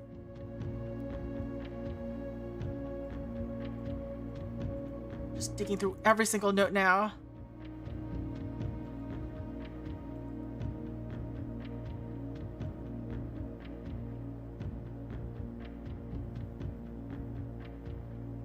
Nothing here is written in an odd font, interestingly enough. This one is black for some reason, but...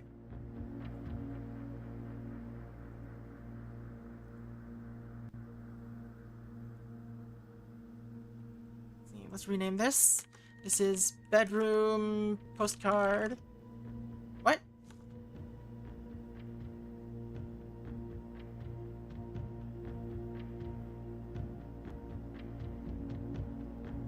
Okay, I saved it twice apparently. Alright, we'll delete this.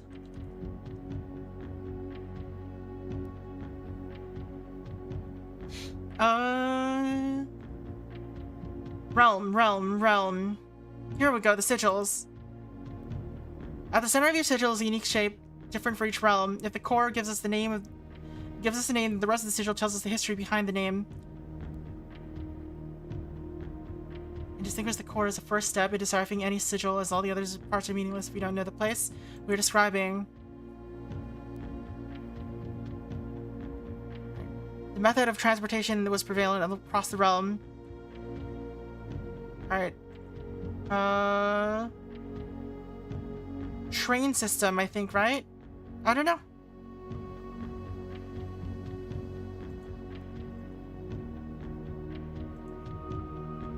Weather. Alright. This is how to solve this.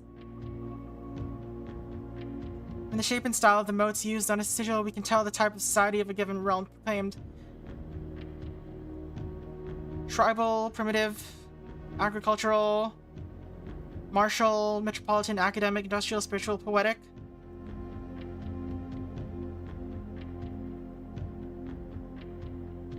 Yeah, we might need the uncensored book. Alright, 8 different borders corresponding to a different color. Alright, we also need the color. Fan Ares, the Grand Realm. So this gives us an answer for Fan Ares.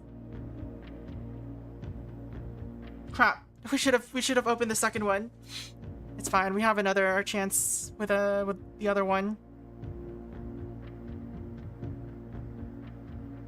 Alright. We'll come back here. This is permanently open, so it's fine.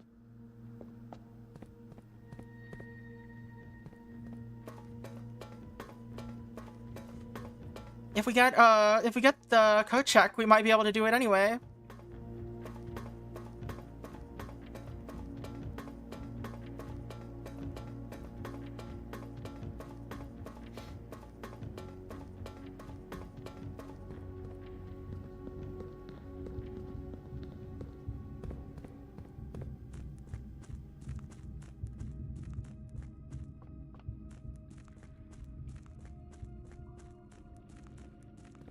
This is a very eventful single run, not gonna lie.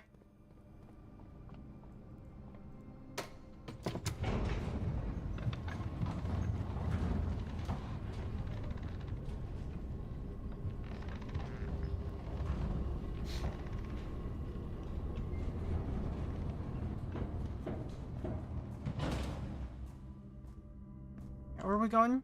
We're going closer.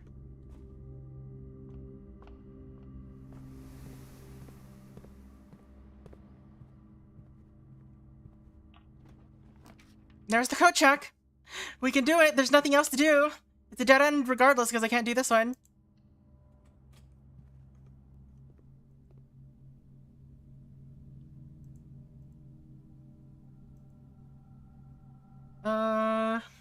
Put the basic key in the code check. Crown of the blueprints. There's a lot of interesting stuff to put in here. Basement key would mean... I mean, there would be no reason to put in the in the code check. Crown of blueprints would be interesting, though.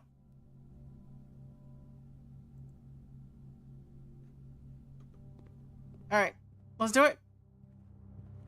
Let's do it again. All right, let's look at my screenshot again. It was in room 46. So next one should be Pentagon.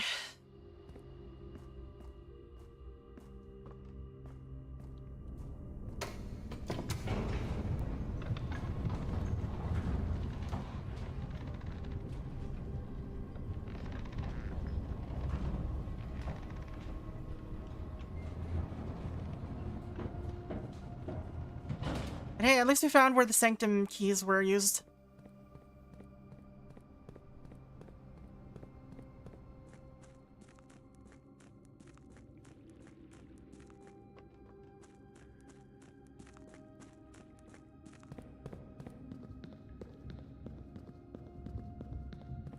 Looks like that room doesn't have any triggers to change the room, so it doesn't cause the rooms to drain.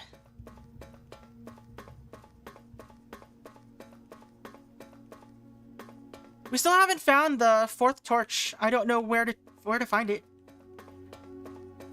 So far, they were all associated with the I hope this is the right one.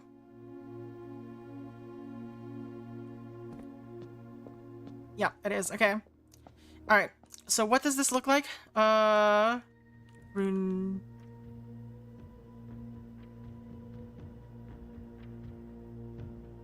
All right. So it's mountains.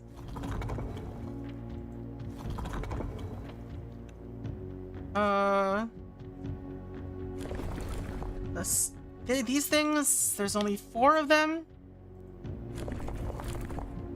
And the outside is lightning.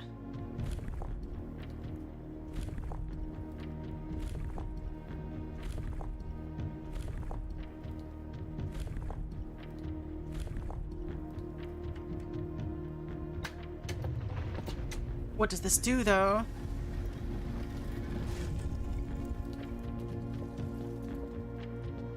Another one of these. Alright, what are the rules this time? Red spreads the... What? And what color are we trying to turn them? Red. Alright.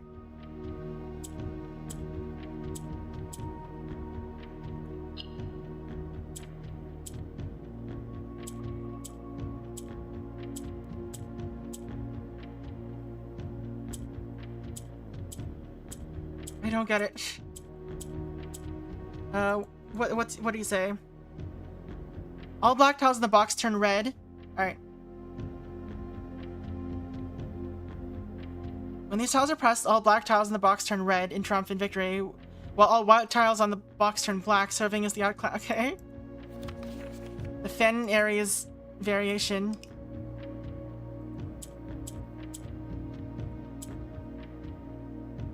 So let's see. Black tiles turn red, white tiles turn black.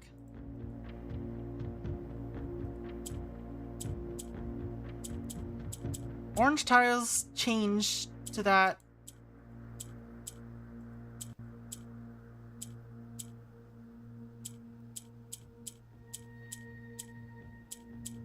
I don't get what the deal is with that. All right, so this turned black.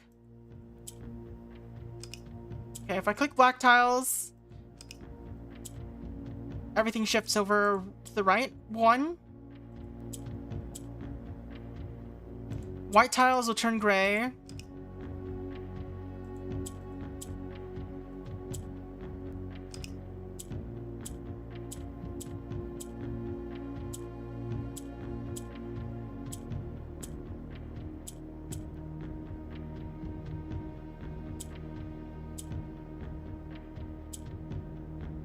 Green tiles swap sides.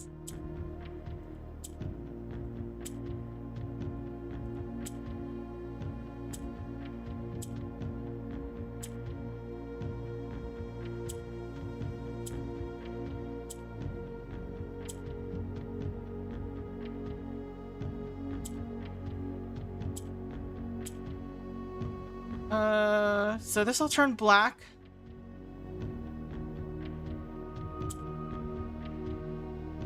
And now this is black. There's no more white tiles, but I can rotate this. What causes... I guess I don't have to do it all at once, right? So, let's see.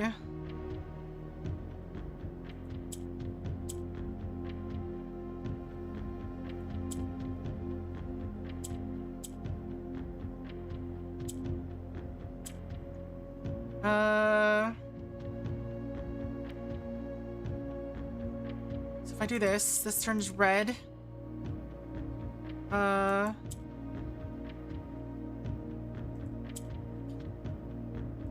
it goes away. So I do have to turn them all red at once somehow. Alright, so this turns red if there's 2 adjacent reds, I guess.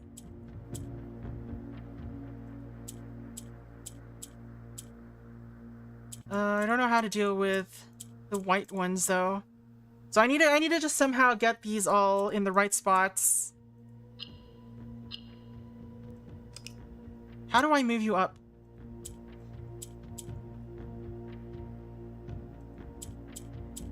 Okay, so this, okay. I see. So orange changes the color of the stuff around it. So if I do this, and I do this, this should become green. Right, alright.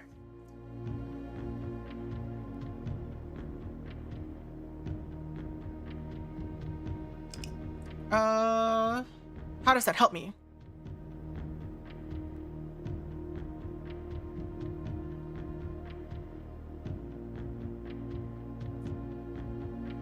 I can only have 1 black and 1 white at the same time.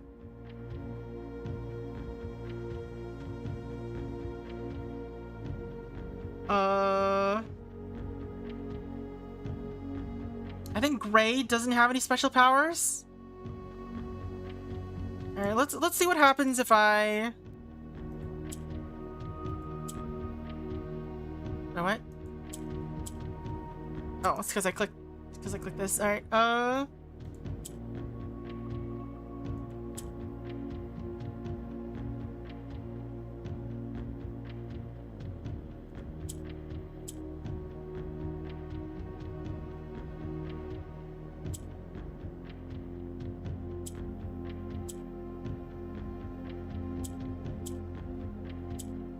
Let's turn this green, I guess. See what happens when we do this.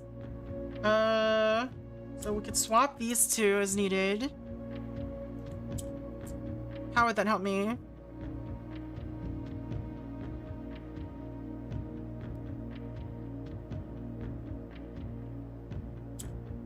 Clicking white doesn't turn it gray all the time, apparently. Why does it swap like this?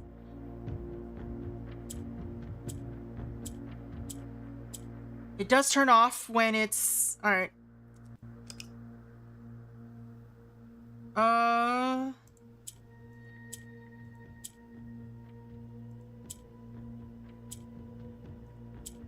Oops.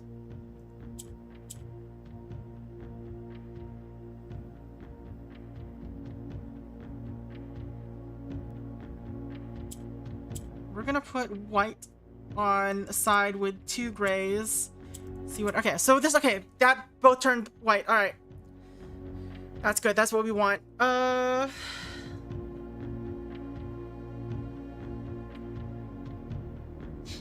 Now we can turn this orange one white.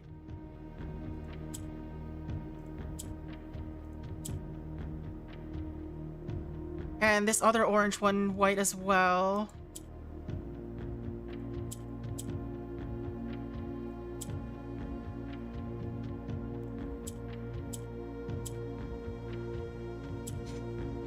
Alright. And now we just need to position everything to the right spots and transform everything.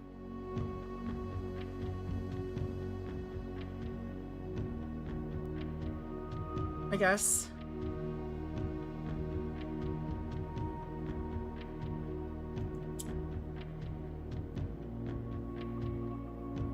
I think we'll be stuck with this one gray, though.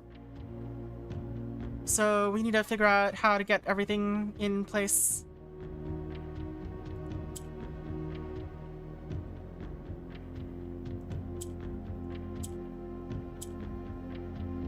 Oh, this is not where I want it to be.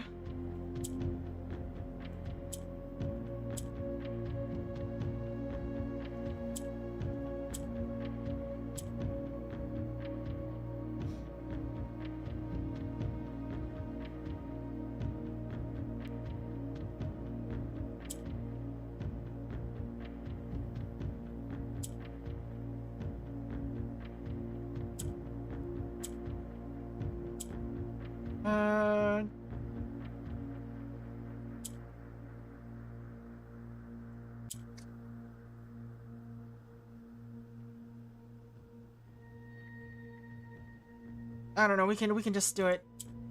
Alright. This will be able to shift this over, and move this around, and move this around.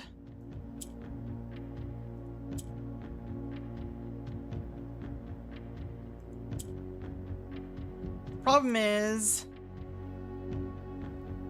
shifting one over.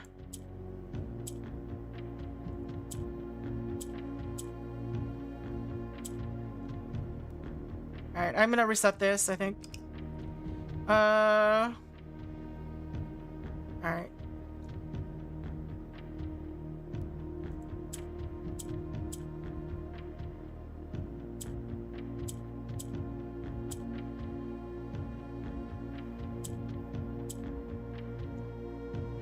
This and this. Swap this around. Brain hurts.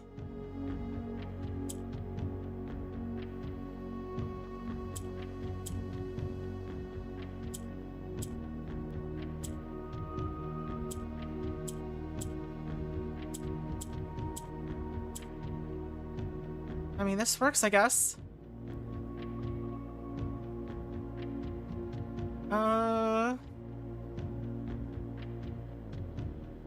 Just need to do it to the other side, too?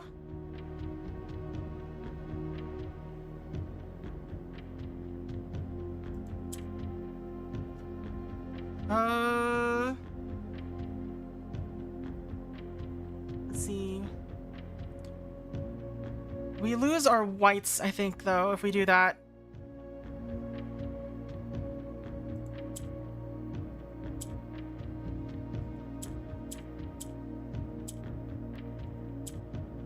Oh, that's not good.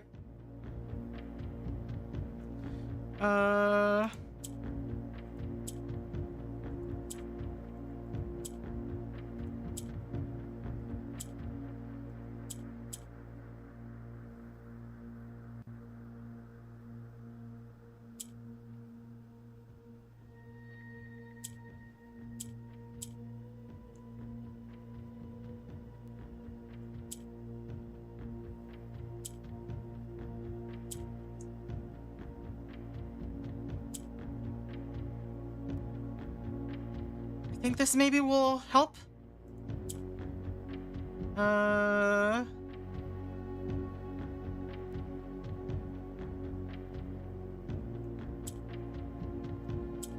These will just keep shifting over.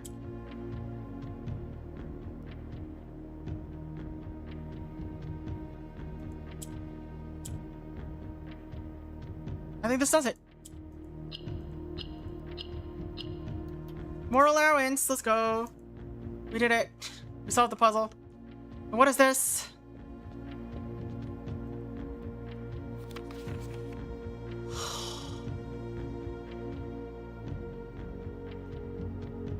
Okay. Inner sanctum. Door 2. Sanctum.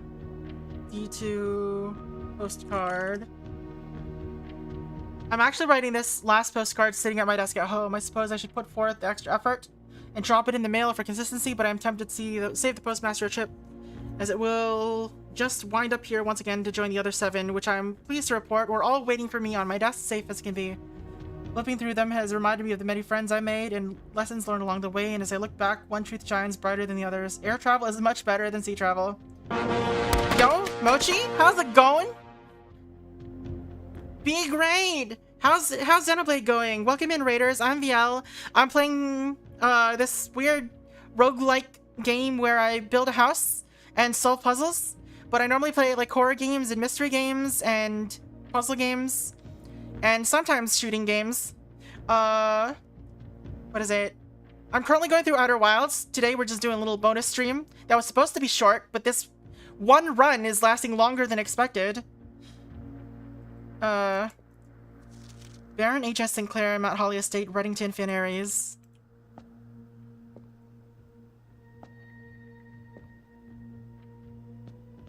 So yeah. I think this is coming up to the end of the run though, so I guess we'll just do one more because you were kind enough to raid. But you've seen so much of it, I'll refrain from saying anything, but I hope you're enjoying it. I am enjoying it. We already beat the game, sort of. Well, we rolled credits. But now we're doing like post game, so yeah. We're in this weird. There's this room in like underneath the house, solving puzzles, whatnot. I need more information about one of the other. So yeah, basically it's like if you played Betrayal or the House on the Hill, you're building a house like that. And each of the room, you're trying to like earn resources and everything, so that you can make it. So the initial goal is to get into this room, but there's more after that, and we're in the more part. There's more here that I can get to if I can solve this puzzle, but I don't know enough about this location to be able to solve it properly. I don't think.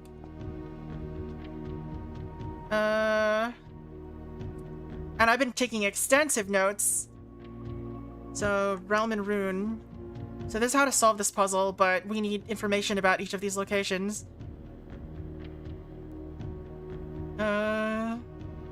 Aviation, dirigibles. What did I just say just now? I was in the sanctum. Oh, inner sanctum is what I have it listed as. Alright, so oh no. Air travel is much better than sea travel. What did it list? So for this, alright, moats, weather, okay, the raise is naval capabilities. So air travel is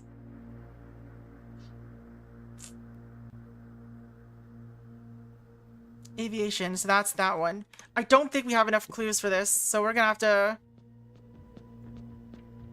to not finish that up. But yeah, we used up 2 sanctum keys. I wonder if we can buy another one. I mean, I don't have enough money to buy one, but that would be neat. Alright. I think that's gonna be it for this run. So we'll just do one more and hope it goes by fast. I'm gonna go see if I can reach the grotto. See if I can do anything there. Actually, what happens if we try to exit through the tomb when there's no... Oh, that's why it's locked every time. We probably can't go through there. Never mind. Maybe we could just explore... I don't know. I don't know.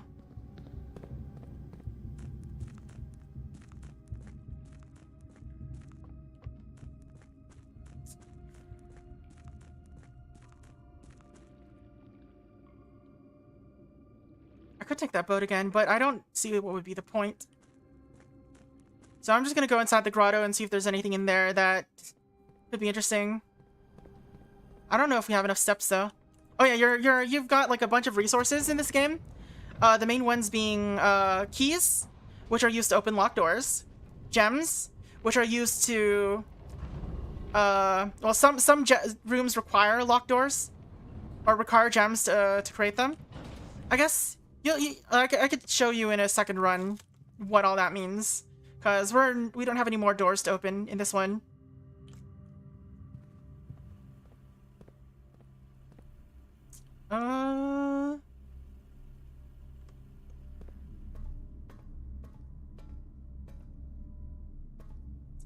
Let's see. I went the wrong way if I wanted to go through the bedroom, but I think overall this will be faster anyway. Now the question is if I can make it to where I want to.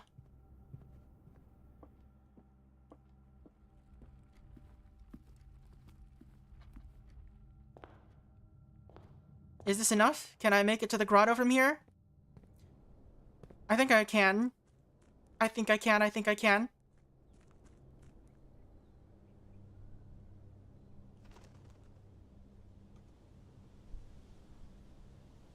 Or the Black Bridge. Is it a grotto?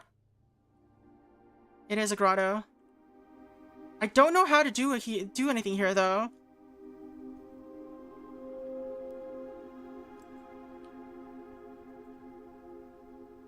How often do you get lost at home?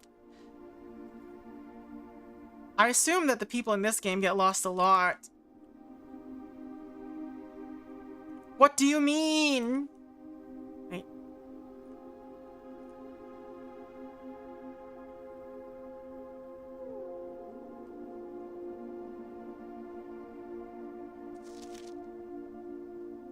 Columns? Some orientation of columns, maybe? They don't line up, though.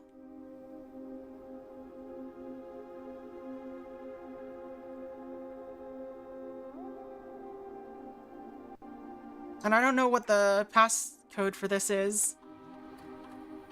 Admin key. Maybe there's something in the book that we read. The Curse of Blackbridge. Where are you? It's under the...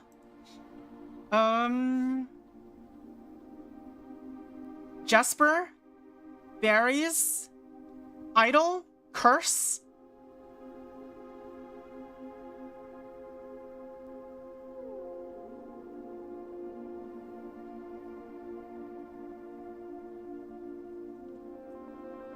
Jesper.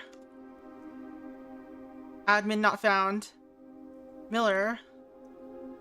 Admin not found. Curse. Bridge. Admin not found. Herbie. Simon. Did I? Mailroom.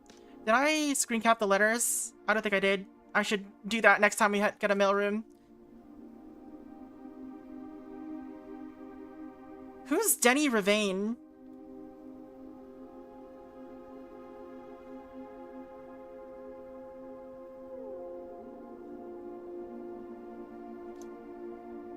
Yeah.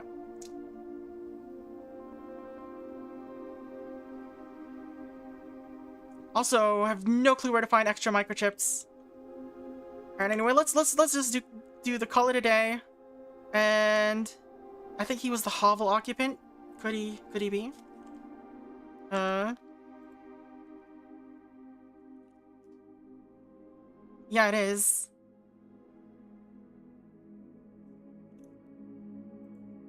Alright. Okay.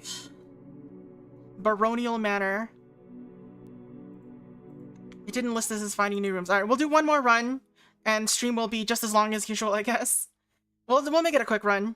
We'll make it quick. We're gonna sacrifice ourselves. Day 79.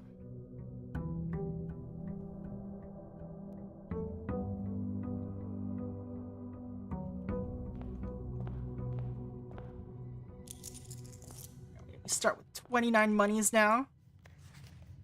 Great, all 8 workshop attractions win the drafting strategy sweeps. What does that mean? Drafting strategy sweepstakes? Did I see that? Drafting strategy volume 1. Is there sweepstakes here somewhere?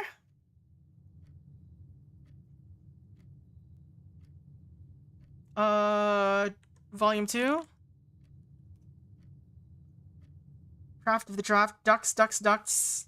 No time for the futures. No, nothing about sweepstakes here. Alright. It's gem strats, planning your house, top drafting combos, tips and tricks, words from the editor. Volume 4.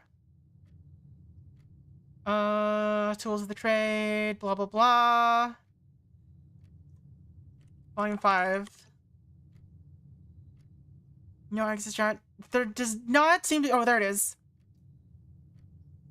On January 20th, 1989. Okay.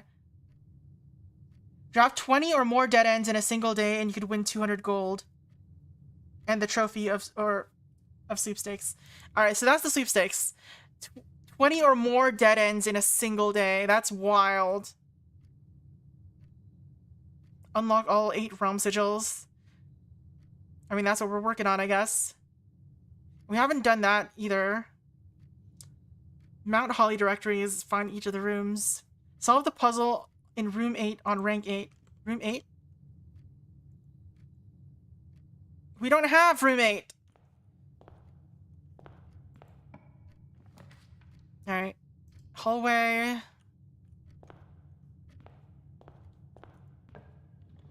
Kitchen or parlor or nook. Oh, let's do the nook first.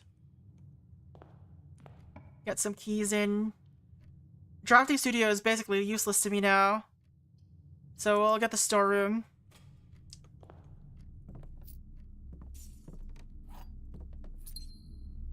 Yeah, you get the title. You did it.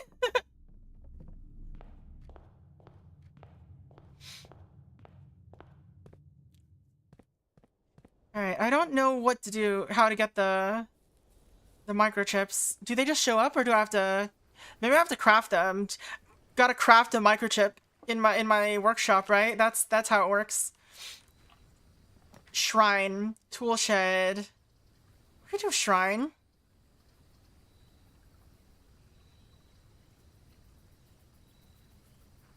Yeah, color is a big thing in this game so far. I said we could do a shrine, but we're not doing a shrine. We're just doing metal detector. Is there anything else out here?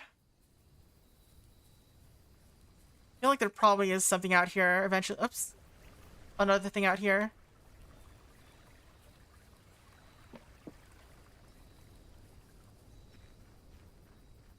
Also, I need to be on the lookout for notes again and see if there's weird italicized things.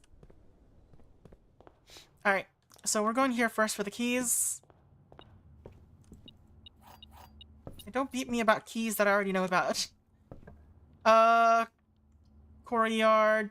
These are awful choices. Alright, chapel. Fine. Steal my money.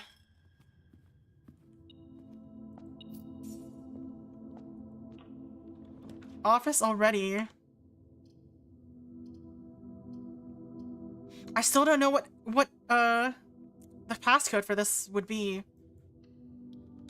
It's very frustrating, but at least I can get a... Let's see. Run panel? Spread gold. Log into network. Don't look! Alright, password accepted. Yeah, this is a game where you get hints about how to play, or like secrets that you can reuse through secondary runs. That's a lot of what the permanent progress is, your own personal knowledge. But there's also a lot of actual permanent changes you can make too. Right, experiment. Add gold to my allowance. It's the best.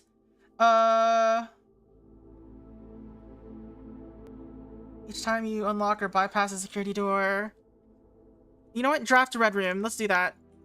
Let's get red rooms today. End the run early. So lose 5 steps and then also gain allowance. Alright, west in this one is written weird.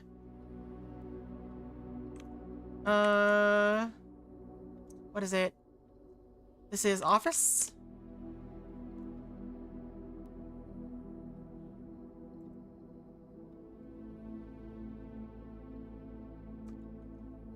Is written in a different font.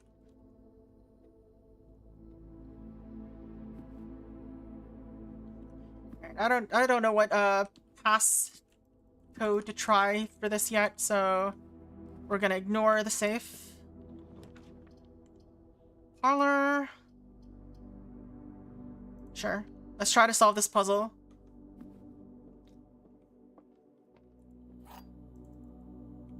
Alright. The statements on the other 2 boxes are true. The statements are... well, okay. This has to be false. The statements are not in this... the gems are not in this box. The gems are in the black box. Alright. Statements on the other box... on the other 2 boxes are true.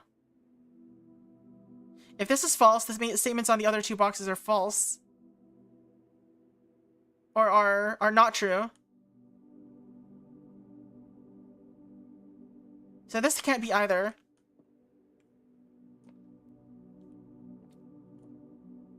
Alright.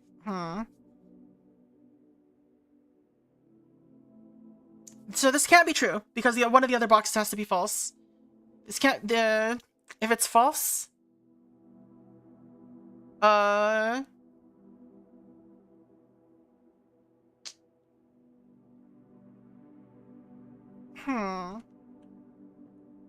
gems are not in this box. The gems are in the black box.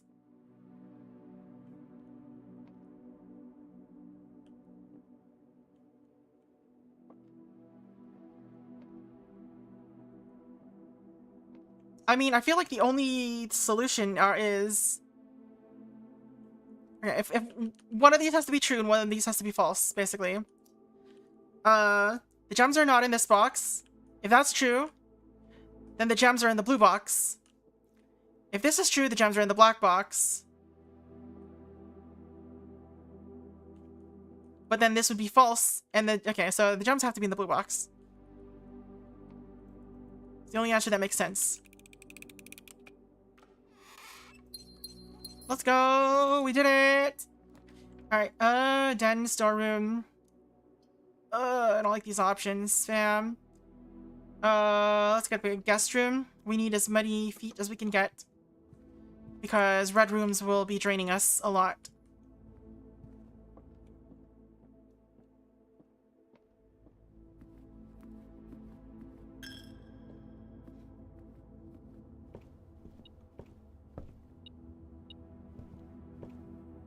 Oh, coin. All right, we have 2 exits here, so we have a chance still. Bunk room, bedroom, closet. We gotta do the corridor, I think.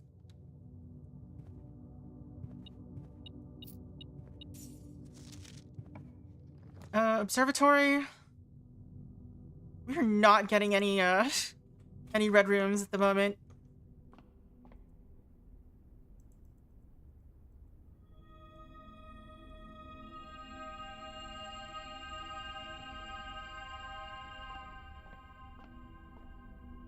Anything interesting in here? Seems like no. Nothing is written in weird fonts. Finn Aries, Bird and Sun Publishing. I can rotate this as usual. Boudoir. Well, we have to do this, basically. It's a waste of a door, but we have to do it.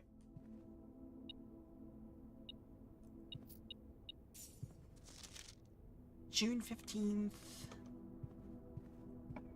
I guess that's gotta be an important one somehow, right?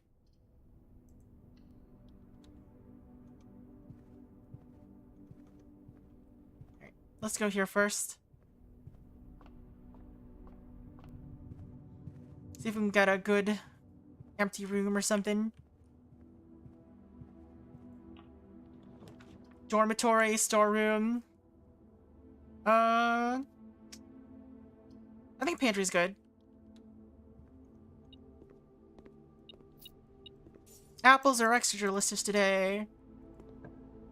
Alright, commissary. You have a lot of money right now.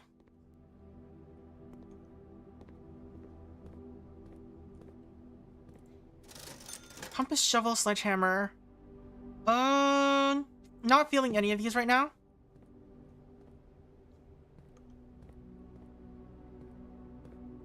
So we'll see. Security, kennel. Security is probably a good choice here. Only I could get the key card somewhere.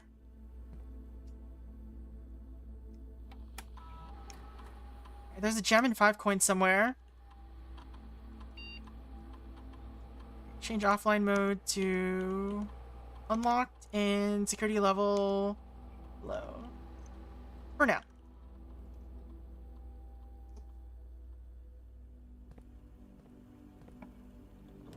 Drawing room, boudoir. Oh, these are all terrible options for this. Alright, I'm gonna risk this to keep an opening. And then open this side. Ah! Maid chamber. Good, safe red room. Okay. No weird font here. Where's the beeping coming from?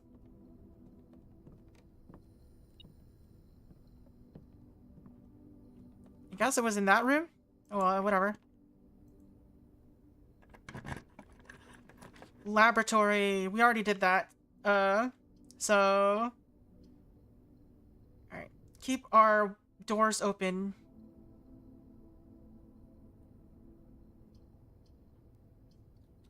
I think this is a better option. Let's head back. What? Whatever, fam. Drawing room first.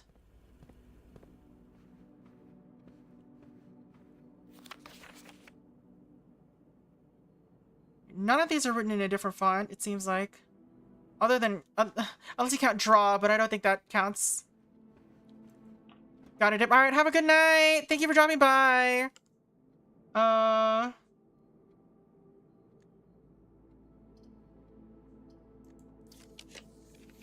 Gymnasium. Yeah, let's get that allowance. I need the allowance. I don't have a key card. Can't go in there. Alright. I just gotta make this run real quick then.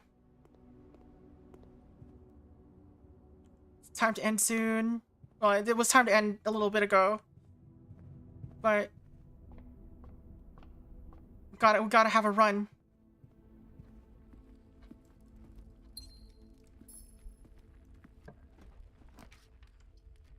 Alright, this is just a dead end. This room counts as 2 bedrooms.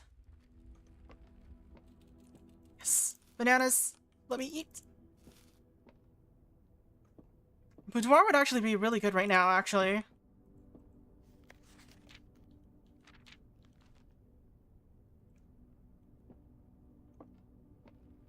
Alright, back to where we were. Wasting steps. Observatory was in an interesting place here.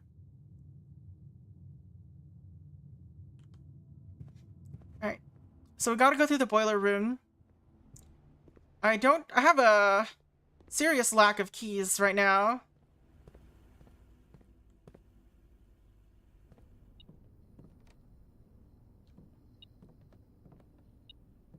Where?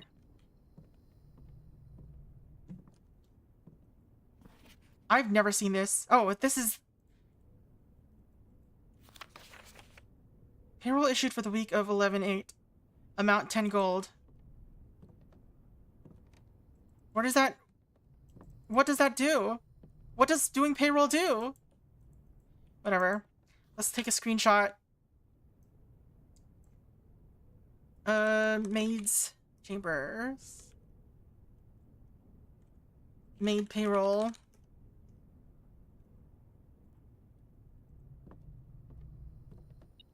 What's the beeping about? There's like a secret. There's gotta be like a secret in here somehow. Question is how to answer it, because there's no way it's beeping for no reason.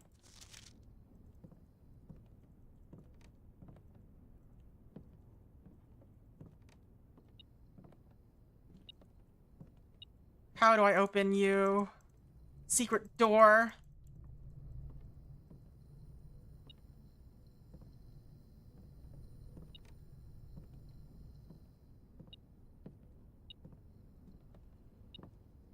I don't know. I have no clue. Let's just keep going.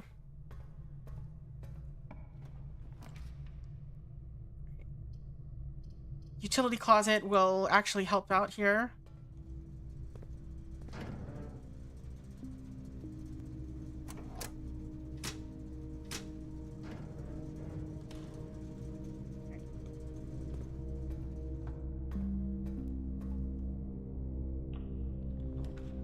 Secret passage? Sure. Alright, yellow.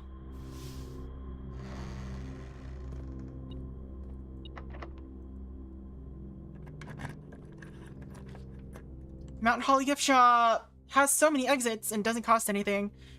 I need keys though, so we're gonna do this.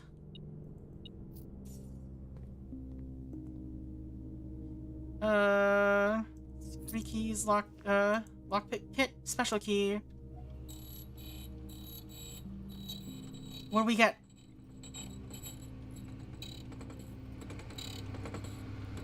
Secret garden, that's not gonna be useful. 3 more keys. I mean, I guess it could be useful.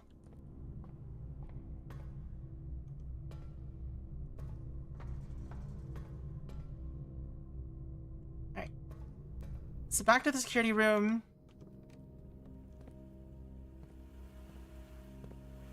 We'll turn the security up high now that those doors are basically unlocked. So we don't have to worry about it as much.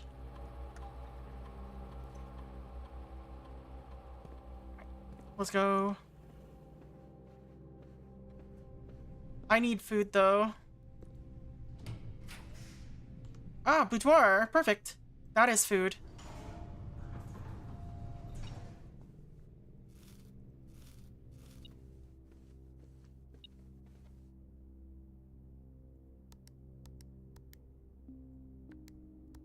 And then we got a gem.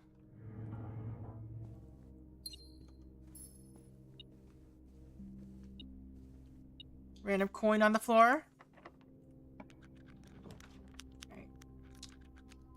These are bad options.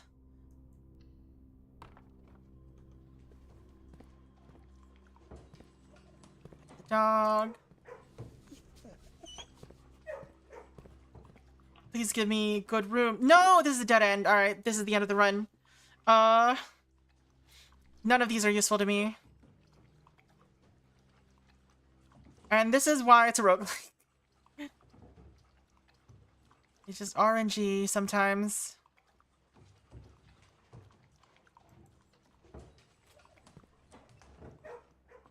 How do you even have 20 dead ends in this house?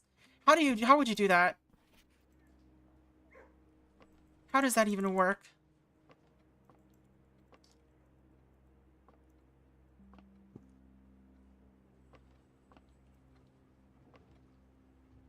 Yeah, that's the end of the run, and thus the end of the stream.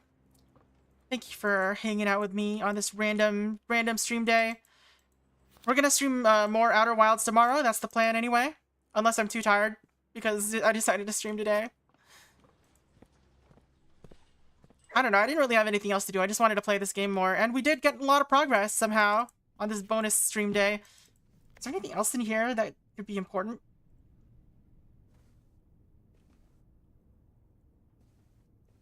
Yeah, we've got more allowance. I'm so sad. We didn't get to take advantage of our allowance growth. Oh, there's our running shoes that I can't do anything with. Just run outside of the house for a little bit, I guess. Yeah.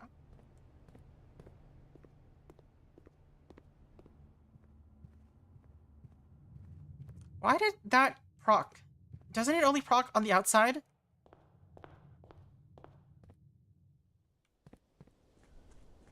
That's weird. Alright, I'm gonna see if there's anything here that resembles... No, doesn't look like it resembles the spiral staircase that I'm looking for.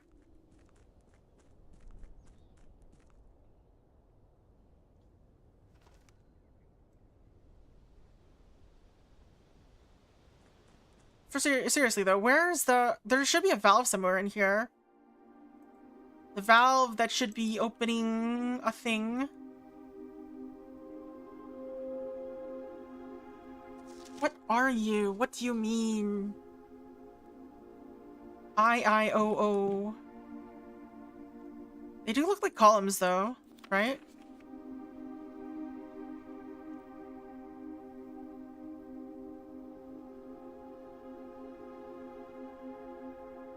Looks like the floor and ceilings will be rotatable, so maybe it's a hint to that once we figure out, or once we find the microchips.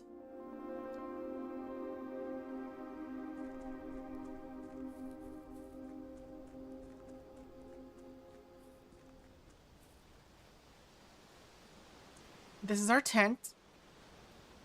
It's not blue yet because we can't afford it. Cannot afford a blue tent. We've dug this up. Go into the orchard, see if there's anything else we missed in here.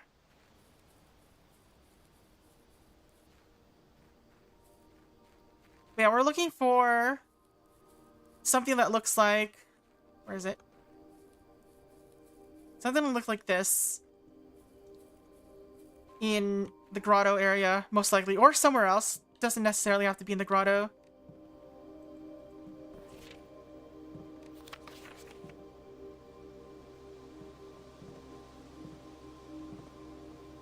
Alright, so I think this indicates that someone took one of the red rubies.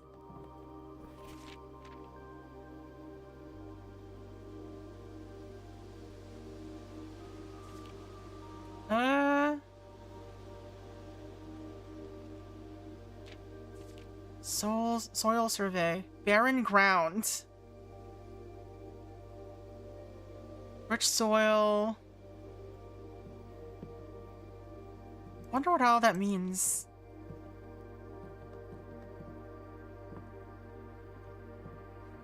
There's so many things in this game where I just don't really get what it's telling me at the moment.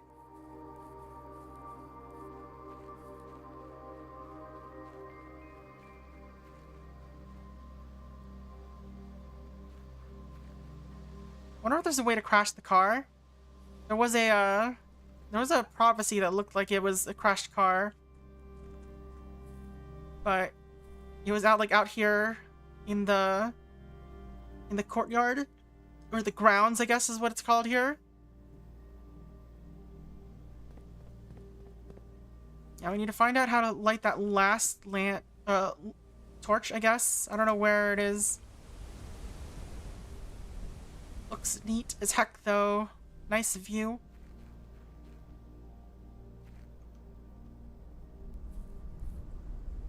Is that a hole or a rock? Can't tell. It looks like a rock, I guess.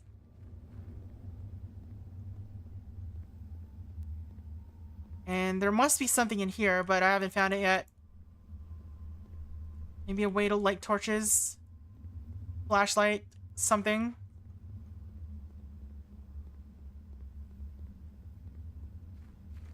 Yeah. So that's 2 runs. Surprisingly, the first run lasted like an hour and a half. 2 hours almost. Didn't expect that. That was... Well, I mean, I guess part of that was like reading a long story. But still, did not expect that. I need to visit the shrine more. The shrine might actually be worth. We'll save that for whenever we play this game next, though.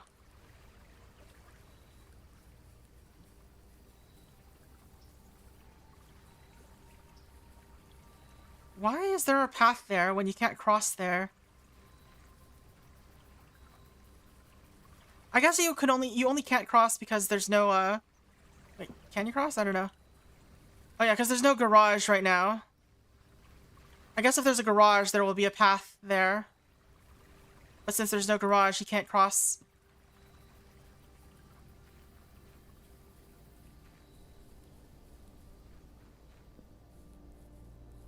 But yeah. Alright, let's call it a day for in the game and for real. Thank you all for dropping by for this random Guerrilla stream. Thank you again, Big Mochi, for the raid. I really appreciate it. Prosaic in. Alright, let's save and quit. We'll continue Outer Wilds tomorrow. And I'm gonna go find something to eat, as usual, after stream. You should try this game out, Mochi. It's really fun. Or it's really interesting. Maybe not stream it, just because it's like... It's a kind of a grindy game. But maybe do stream it, I don't know. But like, a lot of the time, you'll run into like runs where nothing happens, so it does feel like a game where... If you want to play it a lot of the runs might have to be off-stream. But then sometimes big things can happen in a run, so who even knows, right? Anyway, thank you all for hanging out. For those of you on YouTube, hope you all have a good one. The rest of us on Twitch are gonna go have a raid. But thank you all for dropping by anyway. If you want to see more blueprints or the upcoming Outer Wilds stream, make sure to subscribe. Also leave a like and a comment, that always helps too. And yeah, hope you all have a good one. Later, bye!